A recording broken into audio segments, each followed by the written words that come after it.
get worse before it gets better, pretty boy. Right about that.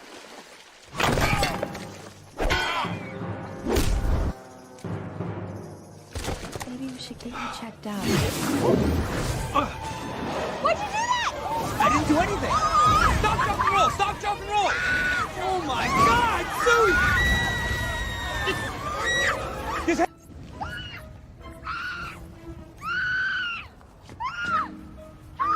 Sue? Sue! Henry, it could What's be going fun. No, Ben. Hey, it's me. I'm back.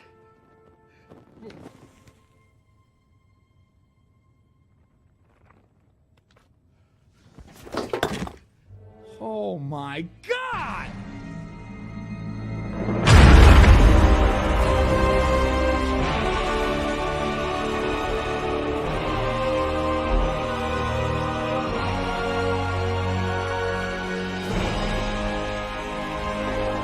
You'll betray me. No. I betrayed them.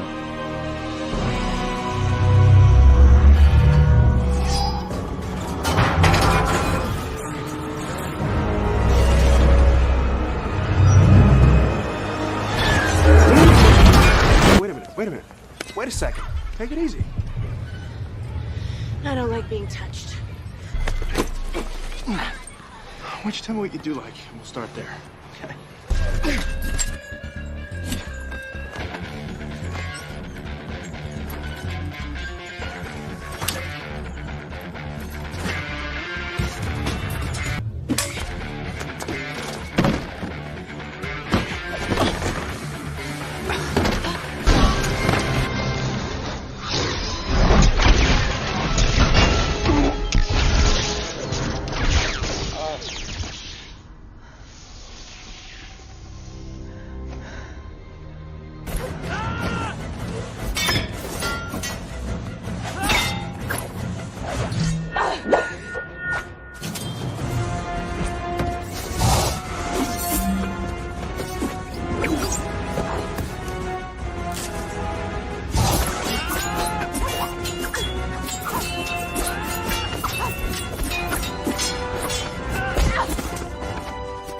You will be dead soon.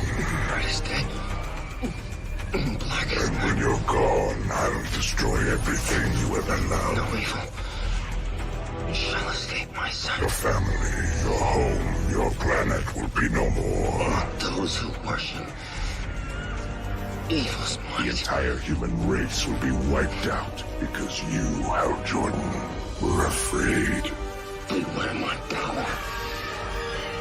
Green Lantern's life!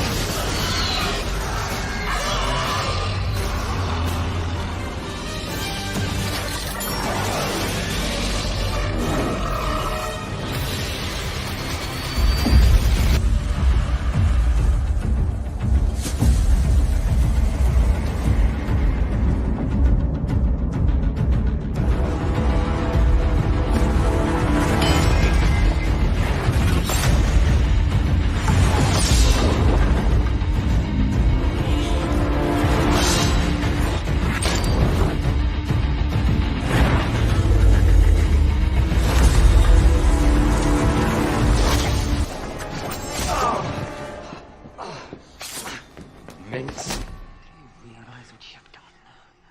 What you've let out of me. a woman's wrath. Oh, I'm petrified.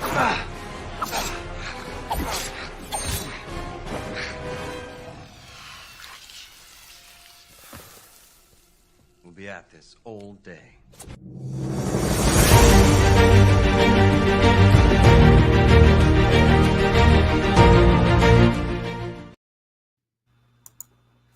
Hey, good morning, everyone. So seeing you guys can't see me, but I was seeing y'all's reactions to the clips. So if you were wondering what I was doing on my Saturday was looking for clips from all the movies. Austin, I see you live on the chat, and we have some comments, but I do want to address that for sure. But what do you guys think? Oh man, I had a really good time putting that stuff together. Yeah, that is some of the best of the worst. So I just went. I'm with based Austin. I'm with Austin. There are a couple in there I can defend. Yeah, based on all the votes we received from that big list of 50 movies from the feedback we got, I just grabbed a few. Some of them I agree with, some of them I don't. But I mean, I just wanted to be impartial in making this montage for the opening. So yeah, welcome everyone. This is the Next Issue podcast. Today we'll be talking about the worst comic book movies, starting from 1998 till today. We will do another show where we talk about stuff from prior to 1998, and we kind of chose 1998 because after Blade, I feel like that's the modern comic book movie. That's when the era when it started. And then everything else has to be judged a little bit differently. Yeah, we have more people in the chat. Some of these can be defended, and we will. We will. I mean, we came prepared, and we will defend some of the worst of the worst. Yep. So we'll have 3 lists. We'll have each one for each one of the hosts, and then we'll have one that's voted on by the people that filled in our survey. So to everyone that filled in our survey and give us feedback, thank you for the snarky comments. Thank you for the interesting choices. There were some there that we'll discuss. I know Clay saw the list and was like, "What the fuck." I want to know why on some of these, because I was surprised some movies were listed that are like $1 billion making movies, and you're like the one guy who goes, "Nope, that sucked." Yep. But before we go into that, I just want to give a quick shout out to our patrons, Sabrina Sarver, Mike Rappin, the I Read Comic Books podcast, Final Neil, and Jason Ashmore. Thank you for your ongoing support. We appreciate it a lot. So yeah, I mean, man, let's get into it. We're doing the main topic up front because I don't know how long it's gonna be. I don't know how long we're gonna go. But yeah, I'm excited. Normally we tend to stay pretty positive in the podcast. At least that's the way I like to steer the ship. Sometimes you guys don't follow. But that's me. This show came so the idea for this show came about because after Morbius came out, I saw many takes online that it was the worst comic book movie. And I was like, have you guys even watched all the comic book movies? There's no way Morbius is the worst one. So that's what kind of prompted the show. So I'm very excited to kind of go over all our lists. We'll do our worst 5 for each one of us. And then for everyone, for the votes, we have 11 candidates, and we'll go through that as we go through the list. So Clay, why don't you get us started? We'll go in counterclockwise. So we'll do Clay, Kyle, and then myself. Do you want the absolute movie? The worst. Start with your number 5, and then 1 being the worst, 5 being the not as bad. Okay, that's 5.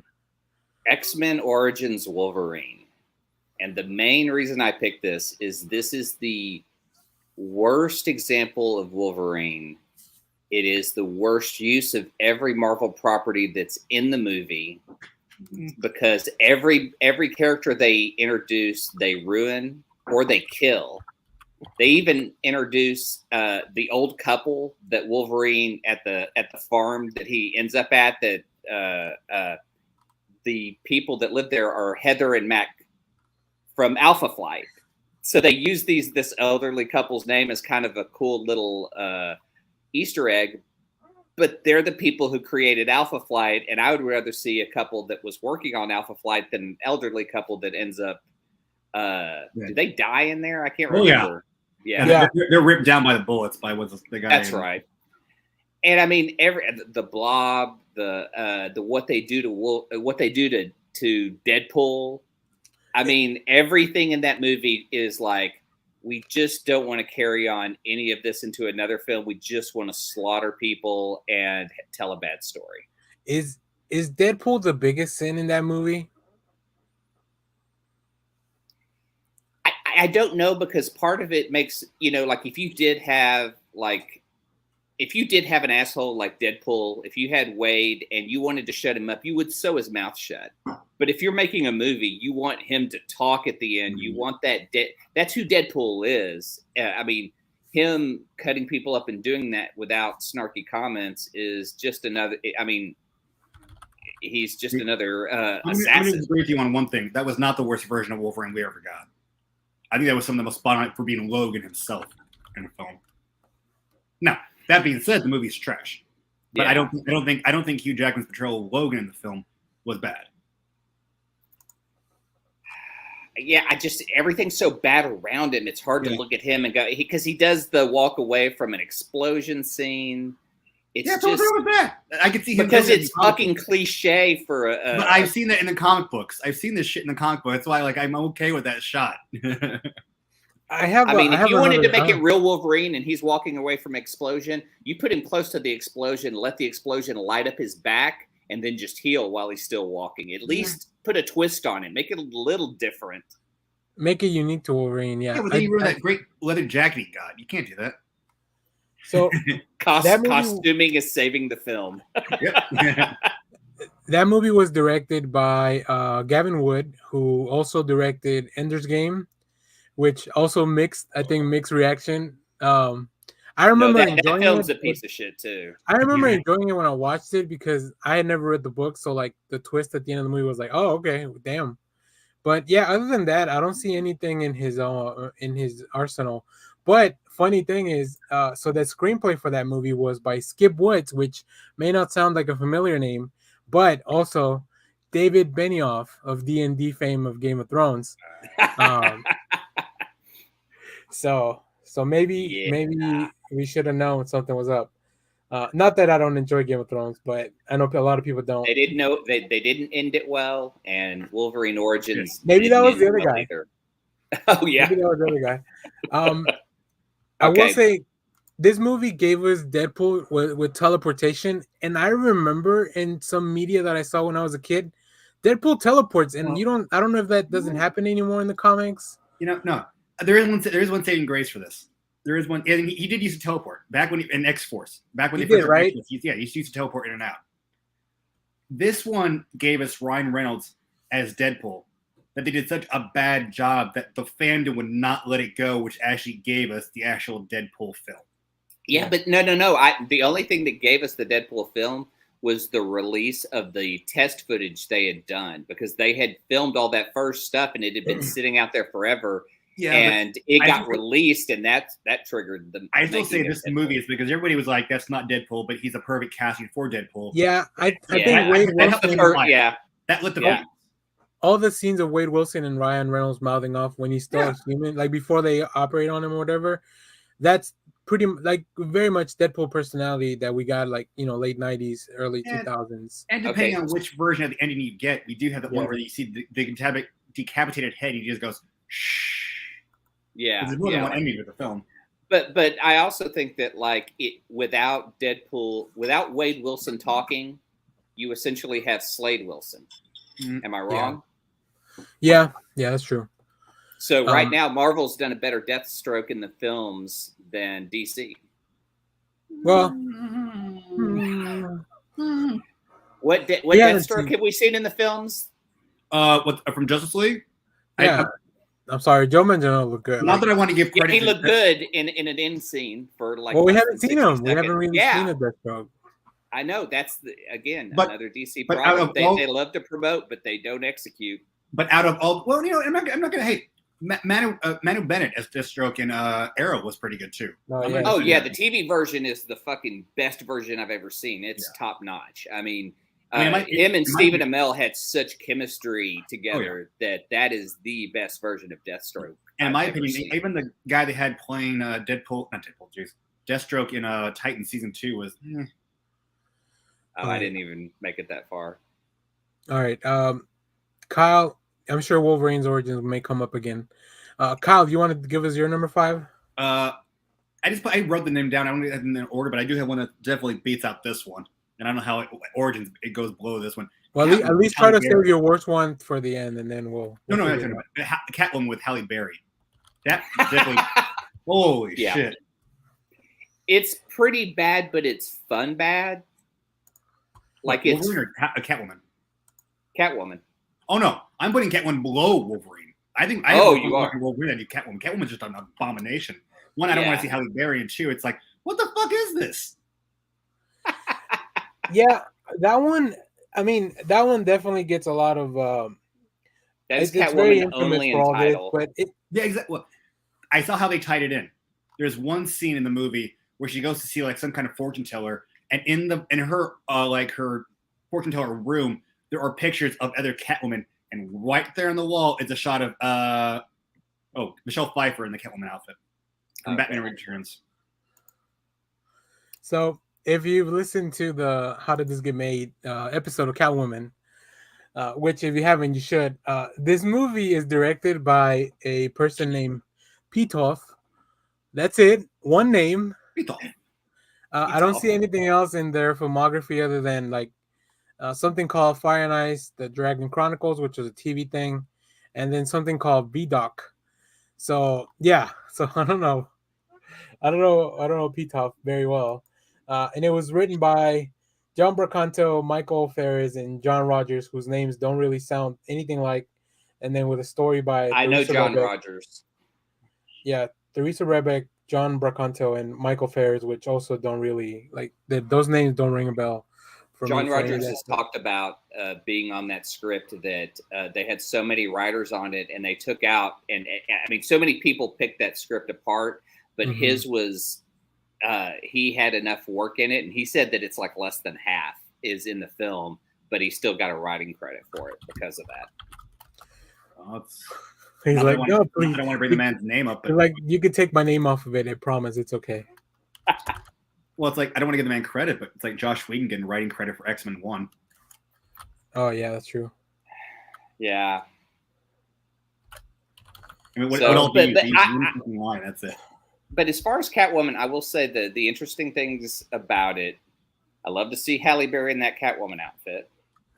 That basketball scene is funny as hell because it switches from Halle Berry to obviously a man dressed up like her playing basketball. It's just the change is so obvious and hilarious. Well, I mean, I think that's why I picked that as the opening for the montage at the beginning of the show. Yes, I love perfect. and perfect that start. scene. The other thing is that scene goes on for so long. Like I cut down a lot of it. Like they didn't even start playing basketball yet, and I think that was a bad trend that these movies had in the 2000s. That was like, oh, you want to make the superhero endearing? Like have them like do something in front of kids at a park or something, because Daredevil does the same thing with Elektra and and Ben Affleck, like in the seesaws, and I'm like, what is happening? Why do we have to show up in front of kids?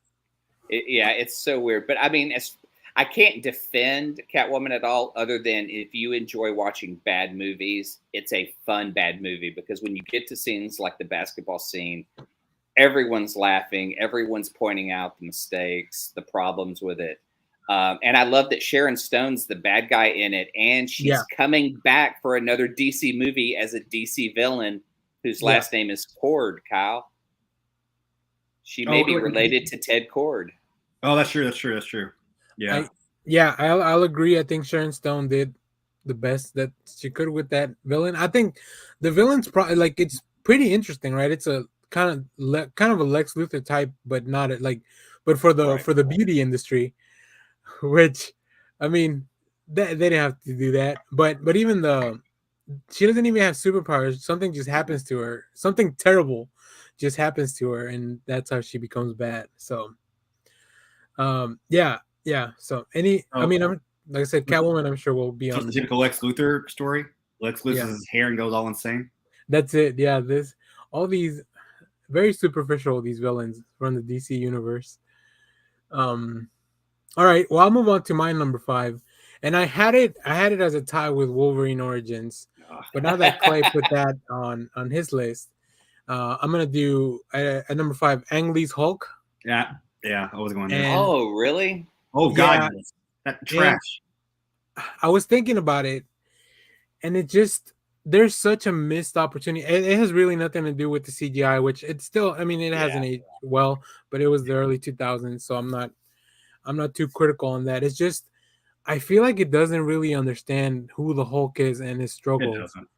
It doesn't. And then the villain was the Absorbing Man is such a abstract villain. Like, why would you even start there? I didn't think it was Absorbing Man. I thought it was his father. Well, and but Isaac. they kind of meld them together, and that's what, because when I was looking for clips and stuff, like it said Hulk versus Absorbing Man, so like they kind of blended the character all into one. Which Yeah, yeah, but his you- dad and I mean, Never once does Isaac's become a rock bean, and that's it. In the clip we had was when he's fighting at the lake, he becomes some kind of gigantic rock Yeah. monster. Boy, if Austin is putting the Hulk at the worst of all time, then he needs to see some more movies because I got a list of bad ones he can sit through. I'm sure I can find. Like I said, all the servers were anonymous, so I can't really pinpoint. I already couldn't know pinpoint which one I'm anyone's going to be defending from Clay. list, but I yeah, I will sit through the Hulk again. That's how much I don't think it's that bad. no, I'm going to put a note to rewatch it because I own it. And Next week comes back, guys. I'm sorry. I would yeah, I wouldn't I have would mind- come back and admit that I was wrong. I wouldn't mind seeing Jennifer Connelly come back. I think she was a good part of the movie, but she didn't have a lot to do, which is another problem. And then I think, William Hurt, rest in peace, like he did such a good job with Thunderbolt Ross. When I go back and look at the other Thunderbolt Ross, I'm like, dude, you could have done so much more. Who was Thunderbolt in that movie? Was it Sam Elliott? Sam Elliott. I believe so. Here, I'll pull up some facts for Ang Lee's Hulk. I'm pretty sure it's Sam Elliott. And the other thing is, I don't think Ang Lee was very familiar with American comics, and so he liked to shoot a lot of panel stuff. Yeah. And at the time, it was used a lot in like shows like 24. So the style of it is very dated. He got brought on because of the popularity of Crouching Tiger, Hidden Dragon. Oh yeah, definitely. But he did movies like Ice Harvest. I mean, he's done very dramatic. Yeah. Yeah, and I like Ang Lee's projects overall. Like I think he's done some great movies. Oh, yeah. I'll even defend Gemini Man with Will Smith. But I mean, yeah, the Hulk's probably not one that I can. Well, and I like how the madder the Hulk gets, the bigger the Hulk gets. And we got a King Kong size Hulk running around San Francisco City, and I'm like, he's like 8 feet tall, and you're making him like the size of, oh my god. Yeah. It is the weakest of the Hulk films and TV show because I would really rather watch the old TV show. Give him Bill Bixby any fucking day. Yeah, I agree. Eric Bana's not bad. I mean, he's just it's weird. Yeah, it's weird. He went from a guy who played this killer in prison to meet I want to say David Banner, but Bruce Banner. Yeah, I also feel like one of the things I like about the Hulk is that when he's Bruce Banner, like him being smart is a big part of that, which I don't think this movie focused on. They did a little bit because obviously there's a lot of science happening. Yeah. But science. And then when his dad turns the dogs into those hulking dog things, like no, I just. But he does do that cool move where he flexes on the dog that's biting him, and it just makes his jaw break off. Yeah.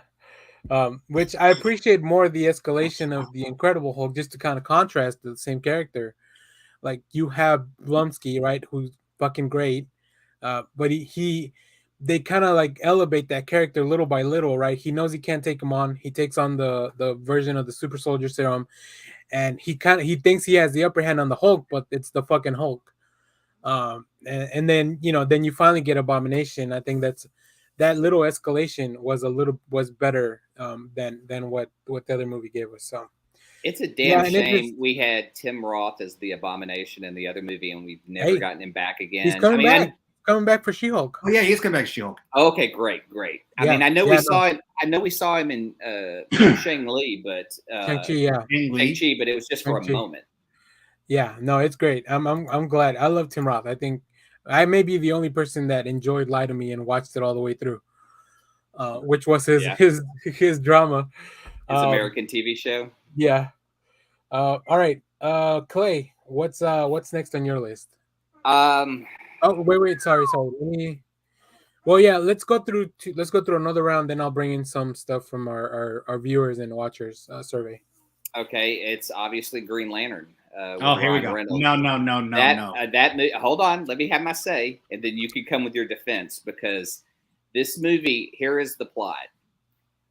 Hal Jordan gets this ring, goes to train, refuses training and fails training under the most elite of Green Lanterns, and this villain that they're fighting is just gas. And when he does fight it, after it's defeated and killed multiple Green Lanterns with no training whatsoever, Hal Jordan with his ring is able to defeat it. Because he's willing to admit that fear comes up is what helps bring in to be the greatest Green Lantern. Decades of Green Lanterns who have trained and fought with this have been unable to defeat Parallax. But Hal Jordan just shows up and he's like, boom, you're dead. Oh, Clay, the chat's turning on you. I think I agree with the chat and Kyle. Like, the only thing I don't like about this movie is the portrayal of Parallax. I'll give you that. I think the portrayal of Hal is shitty too. I don't think it's good casting. No, I think you could get a better Hal than you could get. Parallax should not have been your opening villain. That's my that's my main thing against this movie. Like I like Ryan Reynolds. Yeah. Hopefully Ryan Reynolds is not Hal Jordan. I'm sorry. The thing is, Hal Jordan's not my favorite of the Lanterns. Like he's way down on the list. And now that there's he should have been Kyle. He should have been Kyle. He could have been Kyle. That would have been a better. Kyle, that would have been a John. Give me the John. fucking chipmunk. Or he could have been Guy. Green Lantern is trash. It really is. It is. Clay has somebody on his side, but and it's Jesus. Jesus on Easter. Thank you, Jesus, for rising and defending I have the no shit problem movie that is Green Lantern. I had no problem with it. Again, it's like you can believe I'm defending some of these other films. It's a multiverse of DC, but again, this was the only Green Lantern we've ever gotten. It's the only Green Lantern we're ever going to probably get on the big screen outside of what we got a little cameo in Justice League. And it's like it's like comparing Ben Affleck as Daredevil. He's not Daredevil, but I still have fun watching the Daredevil film. I still have fun watching the Green Lantern film. I don't ever want to watch freaking Ang Lee or Catwoman again. Also, I think Mark Strong as Sinestro, like setting him up as the Green Lantern and then setting up that turn for him to become the Yellow Lantern at the end of the movie. I really, really like that. I like Mark Strong a lot. And that's like a trailer for a movie you'll never see, though. No, but it's even shorter because you're setting up something that isn't going to happen. But Mark Strong is great, but I'd rather watch him in the Kingsman movies. We didn't know that at the time. That's what I said. They set us for a possible Green Lantern 2. Oh, here we go. Watching that movie, when you get to the end, we're still. Oh, Jesus! One of those. One of what, Clay? Well, you already know what my number one's going to be, right? Okay. I'm ready. But my final argument on Green Lantern is just that the casting was bad, the story was bad, the villain was bad, the plot is executed so poorly. You barely used any of the really cool characters like Kilowog and the space lanterns. I mean, I really felt like you should have spent more time out there. But then you got Blake Lively in there just kind of putting around. And oh, yeah. And honestly, this movie is so bad they even parodied it in Deadpool. So when the star agrees that this movie is shit, the movie might be shit. Just real quick to touch on some of the people behind this movie. Directed by Martin Campbell, who he's worked on a lot of films, including Casino Royale, The Legend of Zorro, The Foreigner, The Protege. Like, there's a lot of James Bond movies, GoldenEye. Okay. So yeah, but sometimes you have hits and misses. Yeah, but this was interesting. There's a lot of writing people on here that you're like, what? How is this a bad movie? Greg Berlanti, Mark Guggenheim.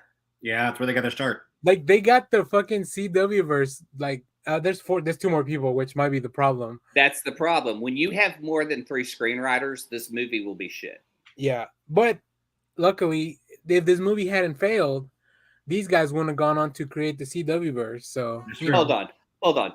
Austin is claiming that the mocking of Green Lantern was embracing it for promotion. Is that what you're trying to say? Because that's ridiculous to. No, he means that. No, I think he means that putting Green Lantern in a Marvel movie will hype up Deadpool. Which, that's Deadpool, right? That's Deadpool. Yeah, that makes sense. Okay. I hope that I know Austin, so I hope that I'm not misinterpreting. I mean, he could be saying the other thing too. Who knows? But Well, okay, and here's something else that I'm going to defend, and this is going right back to the TV side of it. But this would be I like that we're just now defending against each other's choices. No, but That's this is the going, point. this is going to Bruce Timm. It's because of that animated film that we got the Green Lantern animated series that was on Cartoon Network. Yeah, that is really good. That Green Lantern Corps, I And love again, it. might be Hal Jordan, but that animated series again, it's like, and don't I'm not hating on Batman. I'm not the biggest Batman fan, but I can acknowledge the greatness that is the Batman animated series, which started the rest of the animated universe. And that Green Lantern animated series, even BCG, I thought was phenomenal. Yeah, you got to see more space and other Green Lanterns and stuff that You get to see I don't think Blue it's Lantern, ever Green Lanterns. explored. Yeah, whole yeah, that spectrum. was fun. They're like, we'll keep the CGI, throw out everything else for the series, for the animated series. They're like, we'll do a And CGI. even the animated movies like Emerald Knight is a great one with Nathan Fillion. I believe he does Hal Jordan. I think Nathan Fillion would have been a great Hal Jordan. I would have liked him too. Too Yeah, old. I think he just old. probably wasn't as big of a star then. I'm just going to make the chat go crazy. Brie Larson would have been a better Hal Jordan. Oh, Oh boy. I think that's our cue to move on. Next, What else do you have on your list? hold on. Oh, here we go. We talked about this. I think it was either last week or the week before. I think visually, this film has some awesome scenery. But one film that is utter trash, I think even more than Catwoman or even X-Men Wolverine, The Spirit. yes, that is on my list as well. Oh, Same here. Since I was going to have Hulk on my list, but since you already brought it up, I want to bring someone else to the table. The Spirit is hard to defend because I only saw 15 minutes of it and turned What it is off. there to think about it? I mean, visually, I like the visuals. We saw visuals like that in fucking Sin City. Sin City. But guess what? The story there was good. You come to this thing, it's like, what the fuck am I watching? And the music is poor. Like just the clip you showed earlier, the music is poor choices whenever they have action scenes. It's almost like it's cartoonish. I mean, the music sounds like it comes from a reality show when you're watching someone do something dumb, and it's like do do do do do. So here's part of the big problem. Look, I'm a big Frank Miller fan. This movie was directed and written by Frank Miller. And maybe, maybe stay in your lane, homie. I don't know. Well, I mean, he wrote RoboCop 2 and then shit all over Hollywood when they kind of tore up his script. So he finally had a chance to redeem himself, and he did The Spirit. Yeah. Frank Miller as a writer first, sort of, in my opinion, like some other comic book creators, kind of went off the rails around, I'd say, the mid-aughts. After Dark Knight 2. Yeah. And after that, everything he just touches after that just seems to be like, what the hell? And directing, and I think he got a little bit of the taste of directing when they made Sin City. Yeah. Now it's like, hey, let me see if I can take my own chance at doing a whole full story. It's like, well, one, you took a character and just butcher the hell out of what he's supposed to be. I mean, we saw the opening scene. You've got Samuel L. Jackson bashing on the head with a cinder block. This man's head should have been caved in, but he's still alive. He's not a supernatural being. Yeah, Denny Colt is not a superhero. Denny Cole hits him with a fucking steel bar, and it just kind of like a cartoon goes around his head. And I kind of understand what they were trying to go for, because the Spirit can be like quirky like that. But I don't know. I feel like Frank Miller and Will Eisner are like on opposite spectrums of like the. Will Eisner is turning in his grave when that movie came out. I hope not, but yeah, that's man. There's nothing defendable about The Spirit at all. He worked under a director, Robert Rodriguez, who has turned out incredible fucking films. So, he studied with him. He has an all-star cast in that film. Yeah. And I'm serious. 15 minutes and I turned it off. Like, there are very few films that I won't just try to sit through to see how bad it's going to get. It was so bad I couldn't endure it. Luckily, I saw them in the dollar theater, so I didn't waste that much money. No, that was $1 too much.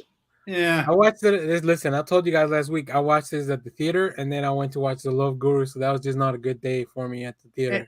And this is why I'll probably defend Morbius. It's like there's no way, after watching The Spirit, there's no way Morbius is the worst comic book film in history. That's what I'm saying. Like, these people just haven't seen enough bad movies.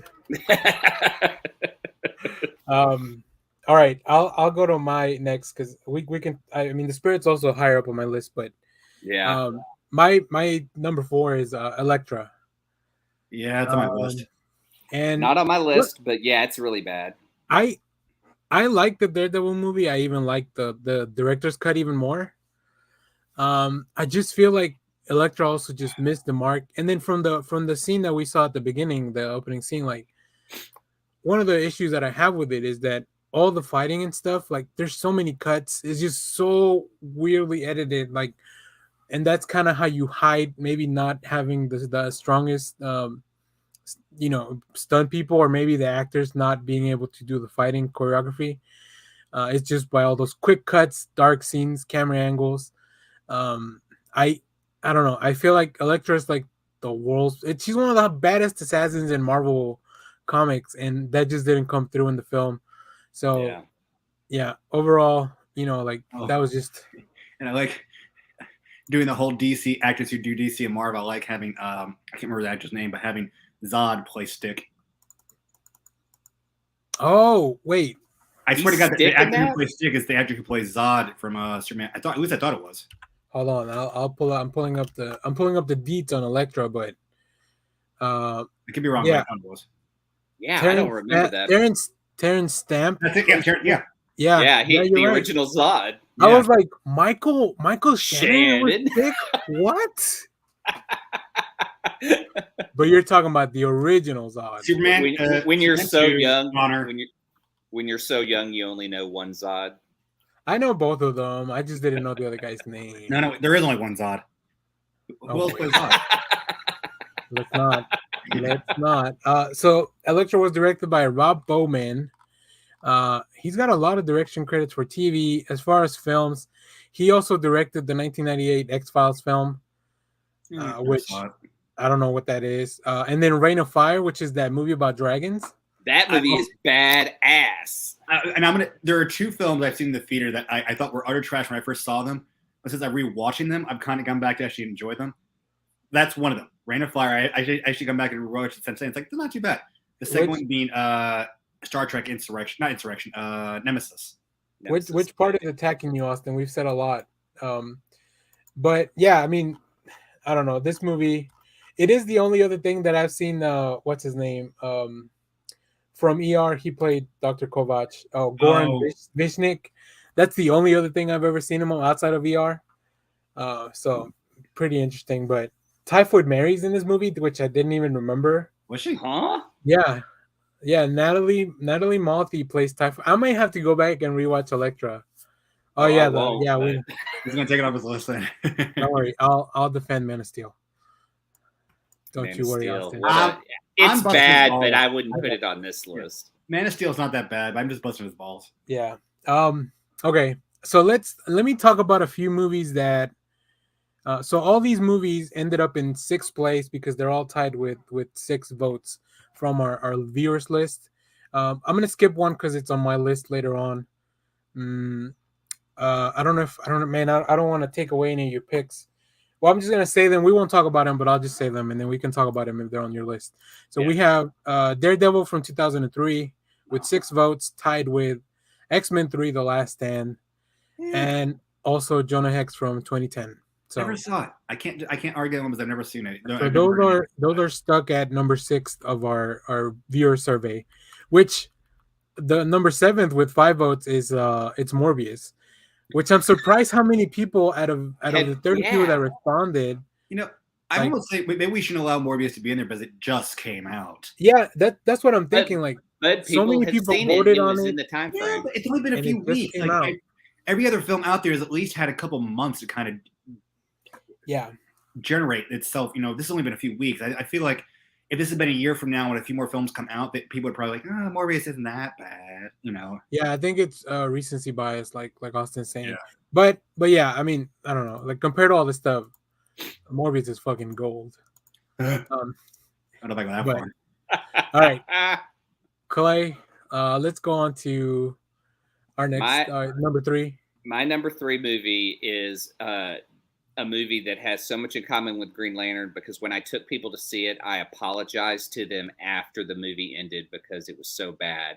League of Oh. Extraordinary Gentlemen is Oh just the wow! biggest turd of a film from the books to the screen. Nah. It's so bad, and it has and what's great though is read the behind the scenes stuff about the director and Sean Connery fighting about stuff on set. That's the best part of that story is just those two fighting. But the one of the other things is they added in a couple of new characters. They added in Dorian Gray and they added in Tom Sawyer as like some sort of CIA agent. And this was the studio's doing. And when I read why the studio did it, they go, I don't really feel Americans will know these British characters as much. So why don't we add in some American literature characters to make it understandable to Americans? I'm like, Americans don't read. They don't even know who the fuck those people are. Well, we know who Tom Sawyer is because we listen to Rush. Correct answer. But man, this movie is just so incredibly bad, and the CGI is bad. When Dr. Jekyll and Mr. Hyde looks so. I mean, it's the time period too of the CGI. It just looks bad. But there's nothing good in this film worth watching. I'm trying to think. I mean, maybe Mina is probably the only stable character.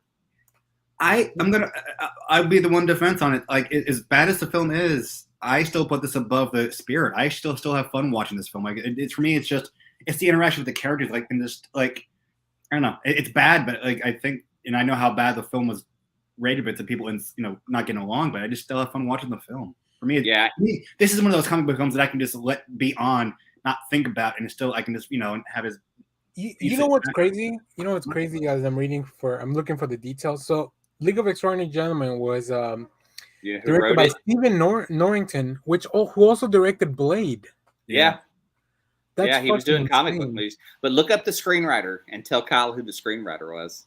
Oh boy. Let's see. I want to for Clay. I want to defend this. We're not going to know who some of these British actors are. I know who Alan Quarterman is. I watched two movies that starred Richard Chamberlain during the 80s. Yeah, we have Austin in the chat. But he's read Adventures of Huckleberry Finn.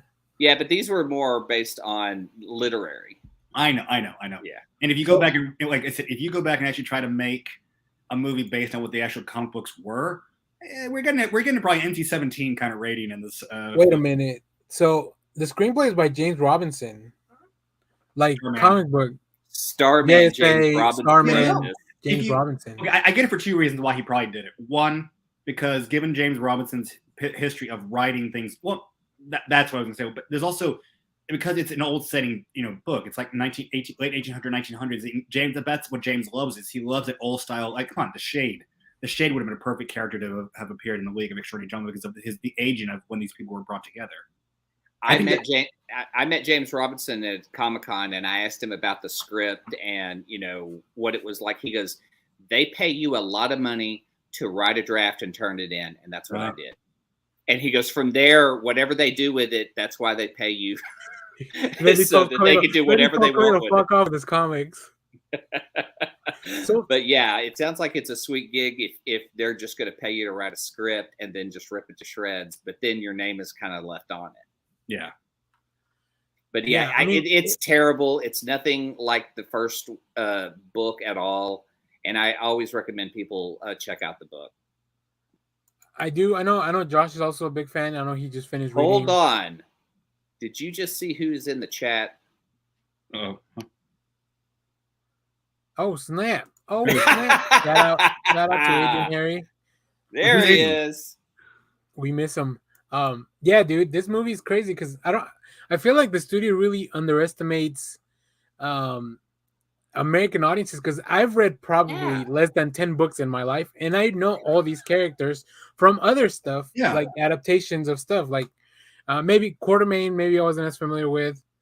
But everyone else. No, in the 80s, there were two movies starring Richard Chamberlain called King Solomon's Mines and Alan Quartermain and The Lost City of Gold.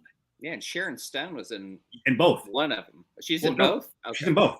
And then in the second one, we have James Earl Jones as this like the strong man, like kind of like African warrior guy, and it's just like these movies are actually a lot of fun. Also, when this movie came out, I was a young boy, so seeing Peter Wilson as Dr. Mina Harker, a vampire extraordinaire, I was like, that's all I needed. I was like, okay, cool. Yeah, she's a badass. Let's Captain go. Nemo. and the Nautilus. Everybody knows that. I don't care if you're British, American, Asian, Indian. Everybody knows Captain I Nemo. like Shane West as Tom Sawyer, which I do like him as that. I mean, it seemed like a good fit. It was just a weird thing to kind of force into this. Do you guys know why Sean Connery signed on for the movie? Was it wasn't even that. Was it this again? Must be the money. That's what started. He passed on both doing Magneto and also Lord of the Rings, playing Gandalf. So so he goes, oh, it's another comic book sci-fi property, so he signs on to this one. Oh, that's crazy because Ian McKellen played both of them. Yeah. Both of those other roles. Imagine Ian McKellen is the backup to Sean Connery. Which is me crazy Ian McKellen any day. Yeah, oh yeah. Love No that argument. dude. But yeah. But he passed on playing Gandalf. I'm just like, wow, you idiot. All right. I think, did he retire after that? Was that his last? Did he? Hold on. No, did that prompt one of Connor's retirements? Because I think he did, but I know he came back. But I think he said after that movie. So. Yeah, all right, if you want to read great stories, like I said, Steve and Connery fighting on set about that whole movie is hilarious because it still turned out like a big turd.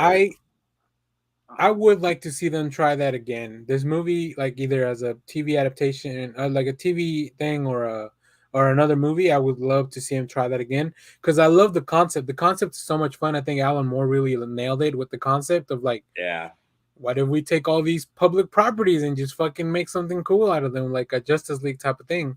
I think people would really embrace it now because they'll be like, oh, all that stuff sounds familiar. For me, and then especially the villain being, M. Moriarty from like Sherlock Holmes, who's super popular. So yeah. Well, no, what's even scarier is the second book when it's basically not Mars Attacks, War of the Worlds. Oh, War of the Worlds, and there is a scene between Hyde and the Invisible Man that, oh my god, that was that's the kind of shit I wanted to see because it's way darker. Yeah, there you go. Put it on Amazon Prime. Amazon Prime. No, hijack that. Don't ever subscribe to Amazon Prime. Don't give them money. Too late, Clay. It's too convenient.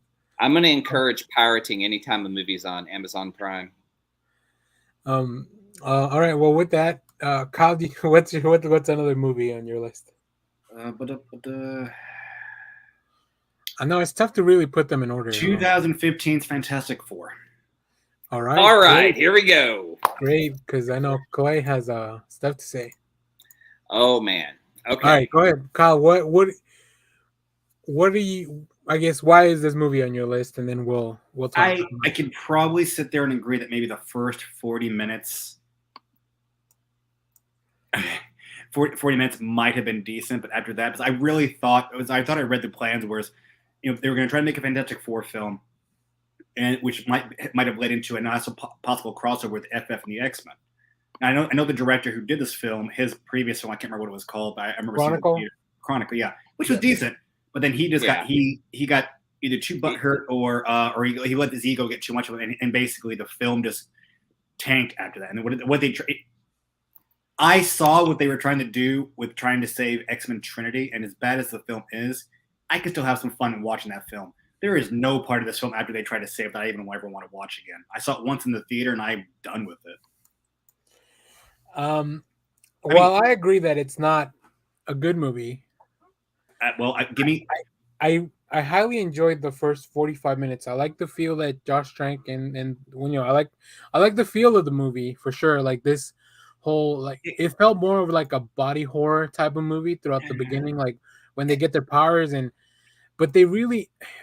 My main complaint is, other than all the studio interference shit, Doom they did not nail, and Doom is like they've never nailed Doom.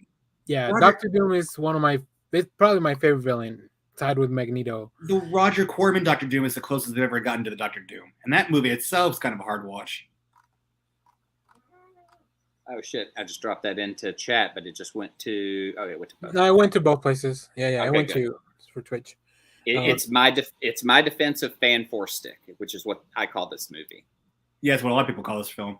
Yeah. So the original the person who wrote the original script is the current showrunner for Moon Knight, And there are, if you go to the Collider article and look at it, he had a whole bunch of stuff set up and planned, and was really the nerd end of, I mean, as far as the film, the comic book stuff, because Josh Trank didn't know the Fantastic Four, and somehow, like, that first movie he did got him Fantastic Four, and he was also supposed to do a Star Wars film, and got dropped from the Star Wars film, and I believe that happened during the Fantastic Four production. Which I'm glad they did, because I think that film he was supposed to do was Rogue Squadron, and that came out to be, I thought.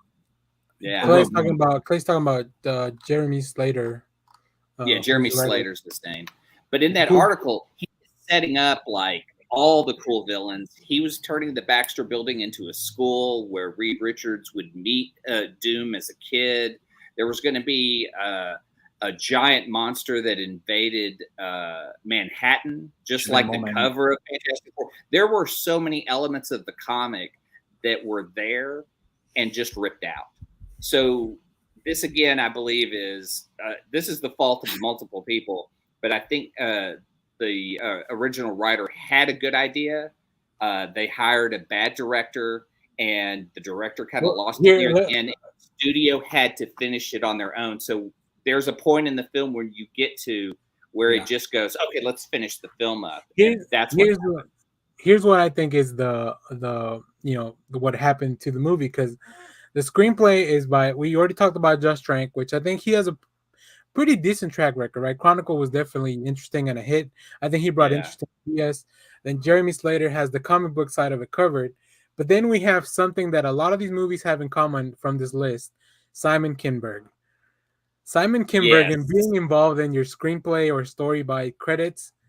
I mean, he's probably, he's the fucking worst, man. He is the fucking worst. This guy's had, I mean, we're going to get to one of his films here in a minute, but that dude has had his hand on so many properties and fucked them all. X3, Dark Phoenix. He had 2 chances to write the Dark Phoenix story and fucked them up both times.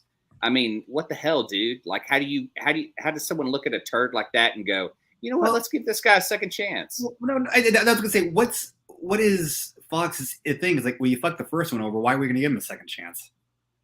Yeah, I don't know. It's amazing how people. Well, I mean, most of Hollywood work is nepotism, but when you have someone actually fail at a property and they go, well, let's give him a few $1 million. Let's try this again. That was funny at the end. When they come up with the name. But you know, the elements are a lot from the Ultimate Fantastic Four. You know, the suit that helps control Johnny's fire and shit like that. But the other weird thing is, like, why the fuck do we not put pants on the Thing?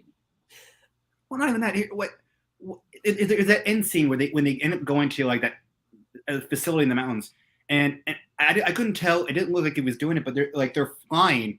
And was the Human Torch pushing the thing, or it looked more like Sue was flying with the invisible bubble? Like, when did she know how to fly? When did she know how to fly? Exactly. But that was from the Tim Story version. That was from the first Fantastic Four, not the Fan Four stick. No, she didn't fly in the first Fantastic Four film. There's never one thing there where she. Oh, that's right, because she learned how to use the invisible bases to lift and move. That's how she. They were flying to the mountains into this secret facility. I'm like, the invisible one does not have the power of flight. Yeah, and if you read that Collider article and get to the end, the cut scene for that was a Galactus reveal. I mean, there were cool elements that were on the page that never made it. That's why I'll defend it, because I think there was I got to say, Chloe liked the script. I like the script, and then everybody used it as toilet paper, and so that's why I defend it. Maybe if you could get everyone to read the script. I will say, Jeremy Slater, he's also working on a Coyote versus Acme movie in 2023. Oh, yeah. And the untitled Mortal Kombat sequel, which I'm pretty excited for. So stay tuned for that. But I mean, well, Clay, I will tell you a little bit of a spoiler. A lot of people disagree with you because that movie is pretty fucking high on the list. I don't rewatch it. I like what's her name? Invisible Girl. Adriana. Is it Rooney Mara? No, One not of them. Rooney. Mara. It's Mara. Mara. Yeah, it's her sister. I wasn't big on the casting either. I don't know. It just. But she wears a wig in half the movie Yeah. for reshoots. That's really bad. Man, I don't know. There's a lot of problems, but I defend it on the fact that the script had a lot of cooler elements that would have been awesome to see, and Annihilus was going to be introduced too, and that would have been cool. So it's Cade Mara, not Rooney Mara. But yeah, I don't know. I mean, like I said, you didn't give me a good Doom, so that's already a big. I like the Doom from the other from the Fox, from the previous Fantastic movies more than this one. So because he at least looked cooler, like Doom. Yeah, this guy was just. Now I'm going to have to disagree with Jesus. The casting was trash, but for some reason they always seem to get Human Torch right. I think the first Human Torch, Chris Evans was great, and I think Michael B. Jordan's great, and it may be just what was written and hard to pull off, but you see them in other movies and you see how great they are. I thought the casting for the original 2005 Fantastic Four was decent. I had no problem with any of them being who they were. I don't know. Making Jessica Alba blonde seems like a weird choice. Yeah, that was kind of weird. That was 2000s casting, right? Yeah. I mean, the only problem I had you could have just left Jessica Alba and not have, like she doesn't need blue eyes to be Sue Storm. Yeah. What I dislike is they used a prosthetic suit for Michael Chiklis as the thing instead of using CG. I actually like the time period. I actually like the practical suit a lot. This is 2 years after Ang Lee's Hulk. Oh shit! Maybe they were scared too. Yeah, no, I like, and then I like that as we saw in the montage opening, like they had to make a second suit for Johnny Storm. For Johnny Storm, right? Which was kind of cool. But all right, the fact Johnny becomes a damn Super Skrull, I was so pissed. Yeah. All right. Well, next on my list, and we may not have too much to talk about because Kyle hasn't seen this movie. It's Jonah Hex. Like Jonah Hex is so bad. Jonah Hex it's not even a good Western. Like it could have. I didn't even need it to be a superhero movie. Just make it a good Western, and it's not that, and it's not fun. Josh Brolin, like he tried his best probably, but because of because of the scars on his face, it's really hard to understand what he's saying throughout the whole time. Yeah. I wish they had gone back and bane it up where he like ADR some of his lines. Yeah, that would have been good. Yeah, I mean, yeah. And the guns that they just come up with in that film, like in the intro you showed, are insane guns that you put on a horse. Like that horse wouldn't be freaking the fuck out with machine guns shooting off the side of it. That horse died of burns to his sides after that scene. So yeah, it was Jonah Hex is bad. I can't defend it. So I will say the only good Jonah Hex I've ever seen has been on Legends of Tomorrow. Yep. And give that guy a chance. I'd love to see that guy do a 2-hour Jonah Hex movie. Yeah. And just like I said, for Jonah Hex, I just make it a cool Western with Jonah Hex in it. Like, yeah, he comes from Western comics. That's the main thing. I know I like that they weave him into the superhero stuff sometimes, but I like the Western. He's a time traveler too. That's the cool part. So you could put him in the Western. You could have him time travel to the future because those are the Jonah Hex books I read. Or you could split them between the two. Like if you put a Western gunslinger in the future and saw what society and Earth has become, it'd be kind of a weird concept for him to go back and live that lifestyle. Yeah, while we talk about that, if anybody's watching, renew Legends of Tomorrow, you cowards. Yeah, I haven't heard an announcement, and I know the writers are, they're trying to get the hashtag going, so we want more Legends. You know what? Here's an idea for DC, since they're talking about retooling the DC cinematic universe. Bring back Legends. Have Legends accidentally break everything and then rebuild it. But make Legends of Tomorrow a big screen film. Excuse me. Breaking everything is what the Flash does, sir. Somebody hasn't been reading comics. Well, Ezra Miller's doing a great job of breaking everything. It looks like he may even lose his job. Well, there's already a petition to get Grant Gustin to take over in the film. Yes. Yeah, Grant has given DC 9 years. Yeah, that man has a drug problem. That man has a drug problem, and nobody's helping with it. They're talking about doing basically finishing out the Flash with a shortened season 9. Yeah, but didn't he still play the Flash in Arrow before the Flash got a show? No, Just he was, for, he was very out. He hadn't It was become. like half a season of a backdoor pilot that he never wore the suit though. Okay. No, All he's right. talking about Flash. He goes back in the second part.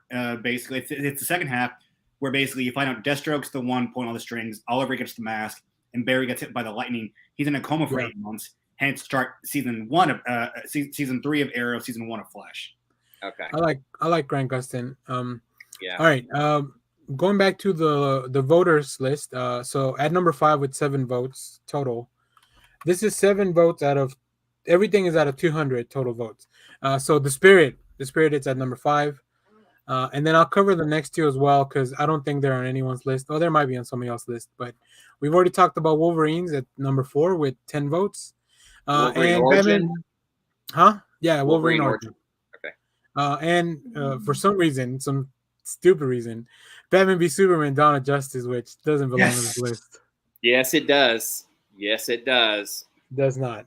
Yes, it does. Anyways, Martha. Why'd you say Martha? Why'd you say Martha? She's my mother. okay. Clay, let's move on to Terrible. your number 2 pick.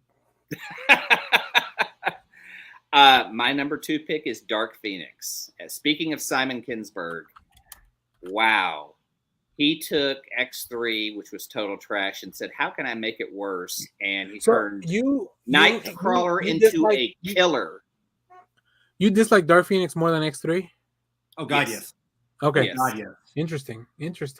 I watched it once for free because I fucking did not want to pay for it. And then I was mad because the Steelbook looked so beautiful that I had to buy the Steelbook. And it is the best Steelbook I own of the worst movie I have. X3's at least still got some fun moments in it. I couldn't remember anything redeemable about a Dark Phoenix.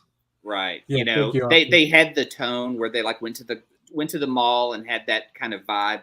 But like the guy that plays Cyclops is boring as fuck.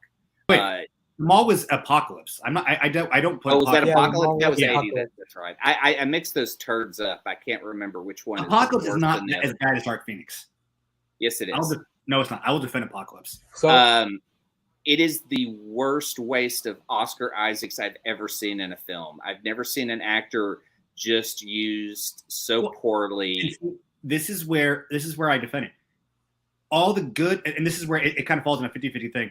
All of the good guys, all the X-Men stuff, I think is spectacular. Everything, all the moments we have X-Ys in that film are amazing. All the villain stuff, they fucked that up. Yeah. But Nightcrawler, I think, was perfect casting. I love the scene. I love the scene of them giving more film time to Quicksilver and there's that house where he's going through and saving everybody. You know, yeah, that was cool. I love the Quicksilver stuff. Hugh Jackman doing. I mean, granted, it was all candy for all the fans, but even this scene that Hugh Jackman is whipping X, just killing everybody I thought was kind of fun too. Yeah, Dark Phoenix. I just, just because I've only seen it once, the main reason I hate that is Simon Kinberg had a second chance to redeem himself with the Dark Phoenix story and made it even worse. Yeah, he both wrote and directed this one, which I mean, you're making an alien race that had no, outside of being obliterated by the Dark Phoenix, have any potential or any part of Marvel Universe. My main villains. My big problem with Dark Phoenix is just that it's called Dark Phoenix. If you had called it something else and left the whole Phoenix thing, like, just don't. You can't adapt the Dark Phoenix into a movie. It's too long of a story. Right. I'm sorry, you can't. And I hope we stop trying. I hope Kevin Feige should know better than to try to do it again. Well, let's wait till we actually get an X-Men film in the MCU. Yeah, we'll see. Yeah, when you bring in the X, I think the big bads that you want to see when they bring them over are going to be Galactus, Annihilus, Dark Phoenix. And yeah. I'm not even going to put Doctor Doom in there yet. I think you've got bigger bads. No, I mean we've got other characters outside of I'd like to see MCU's take on Magneto, and then even maybe a Sinister. Like we never really got Sinister in the actual in the X-Men universe, and then Juggernaut. I'd like to see maybe a Juggernaut brought into the MCU. Could be kind of fun. Yeah, but the big question is, what X-Men are we going to see? The current comic book line, or what everyone knows and loves from the past? Probably the 90s stuff. I would think. I will say 2 more things about Dark Phoenix. We know that the ending was reshot because it looked too much like Captain Marvel's ending, which is fucking insane. And then the one thing I do hold against it is that because of its failure, it delayed New Mutants coming out even more, and then COVID delayed it even more, and I didn't get to watch New Mutants till fucking 3 years later. But Yeah. I did at least finally watch it, and I love my steelbook of it. It's fucking insane. I do like that, but I believe that at some point they'll do a Bill Sienkiewicz cover that I'm going to hold out for. Maybe. I'm surprised they haven't collected all the Fox X-Men stuff into like this big collection, because I think there's enough movies in there that people like that they'll buy it if it looks cool enough. Yeah. Plus, they could package in the turds and all those. That's what I'm X-Men saying. turds They'll sell you all into- of them so they can hike up the price. But yeah, you could just use them as coasters. Oh, okay. I know where I was going with this. Okay. all right, Kyle. Well, since you know where you're going, tell us what. I'm gonna throw these in there. Thomas James, The Punisher. Whoa! Before Yeah. we address that, I just want to That read was this a comment. shit film. Sorry, Like- Kyle. I had to read this comment out loud. We rented a full theater for New Mutants. Fucking not all heroes wear capes. Yeah, that's a super fan. War Journal was great. Punisher, Thomas Jane. I think Thomas Jane as the Punisher. Again, thought the film was horrible. I thought his casting as Frank Castle was perfect, but the film itself, especially what they did with fucking John Travolta. They could have easily made him in Jigsaw, and they made him into a pussy mob leader. It was like, and it's in Florida. It's in fucking Florida. When was Is the that not Punisher where- ever Florida man? Is that not is the Florida not big part of the canon of the Punisher? no, he's in New York. Yeah, Then we there's get- like a scene, I believe, him running down a pier, like after his sons died or something. You're like, what family pier gets are you thrown at down in New York? Park.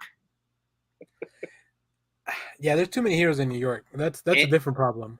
And for me, that is they adapted the best Punisher story, the Garth Ennis, Steve Dillon run of Welcome Back, Frank. And it was the story they'd for some reason taken Frank to hell in Marvel Comics, and now brought him back. And it's a 12-issue miniseries of him versus the mob and Manucci. Manucci. Yeah. She would have been. He fucks up. She would have been an amazing villain instead of Travolta. And I don't know. I mean, they changed it because probably misogyny, and a female villain wouldn't sell.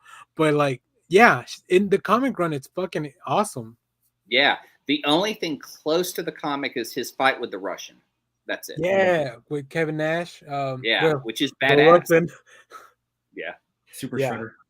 But yeah, everything else is bad. I mean, Thomas J. That scene where he fights with the Russian is straight out of the comic. Everything is executed just as tonally as it is in the book. But that's the only scene.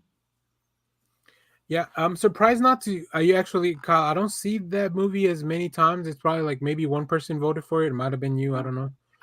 I wanted a Punisher film, and that was like it's a War Journal. I thought was more of a Punisher film. Warzone.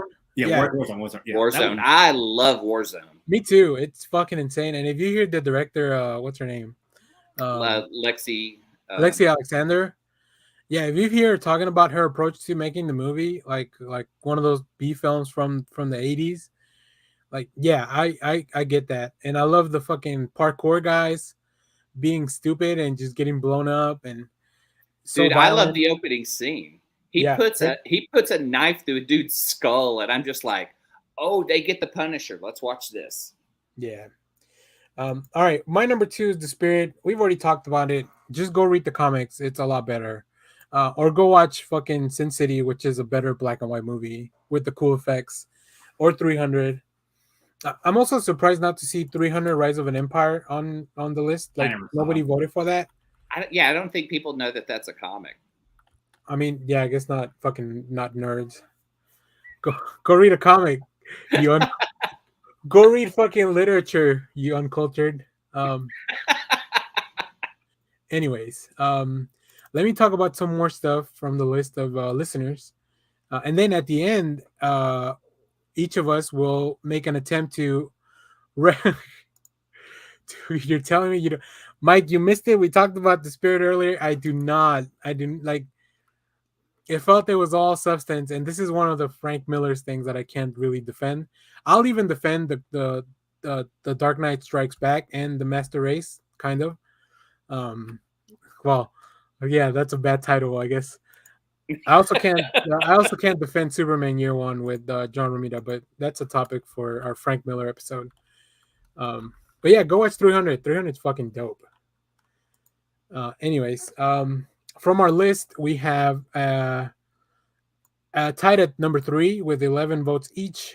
Green Lantern and Elektra from 2005. So, yeah, I think the next few you guys may be able to guess, but I don't know that that so many people hate this movie.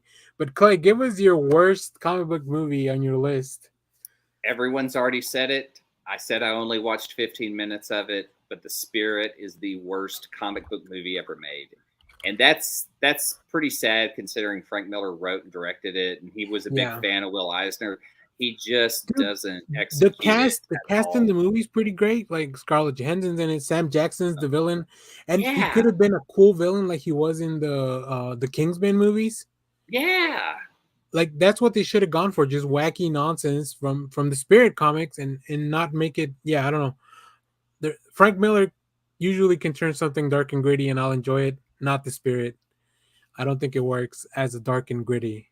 And I want to point out something that is going to be really far between, but I hope I can draw the parallel. Did you notice how well James Gunn kind of used background images to spell out things in the story of the Suicide Squad? Like his intro, that's very cards. Will Eisner in the way he would do the Spirit. You know, the Spirit would have his name and logo and stuff all kind of in the drawings. And seeing that kind of reminded me of Will Eisner's work, even though it was like Rooker's head blew up and it was blood in the pool of water saying 20th Century Fox presents. Warner Brothers presents. Yeah, go read The Spirit. Don't go read The Spirit that we read last week. Will Eisner Spirit. Yeah, go read Will Eisner stuff. All right, Kyle, what's at the top of your list? We probably already talked about it. Maybe. No, so this one, like, I didn't have an. If I was going to put my number one, it would have been right on with Clay for The Spirit. But I've just been kind of throwing films out that I think were definitely need to be mentioned as in the worst films. This isn't my top number one, but I think it's one that I think was horrible. The second Nicolas Cage Ghost Rider film. No, what? No. That was so much closer to Ghost Rider and so much more fun. I like the first one, because it felt more still like an old Ghost Rider comic. I was not a fan of number two. That's wild. If you had said the first one, here we go. I'm also not a fan of Nicolas Cage.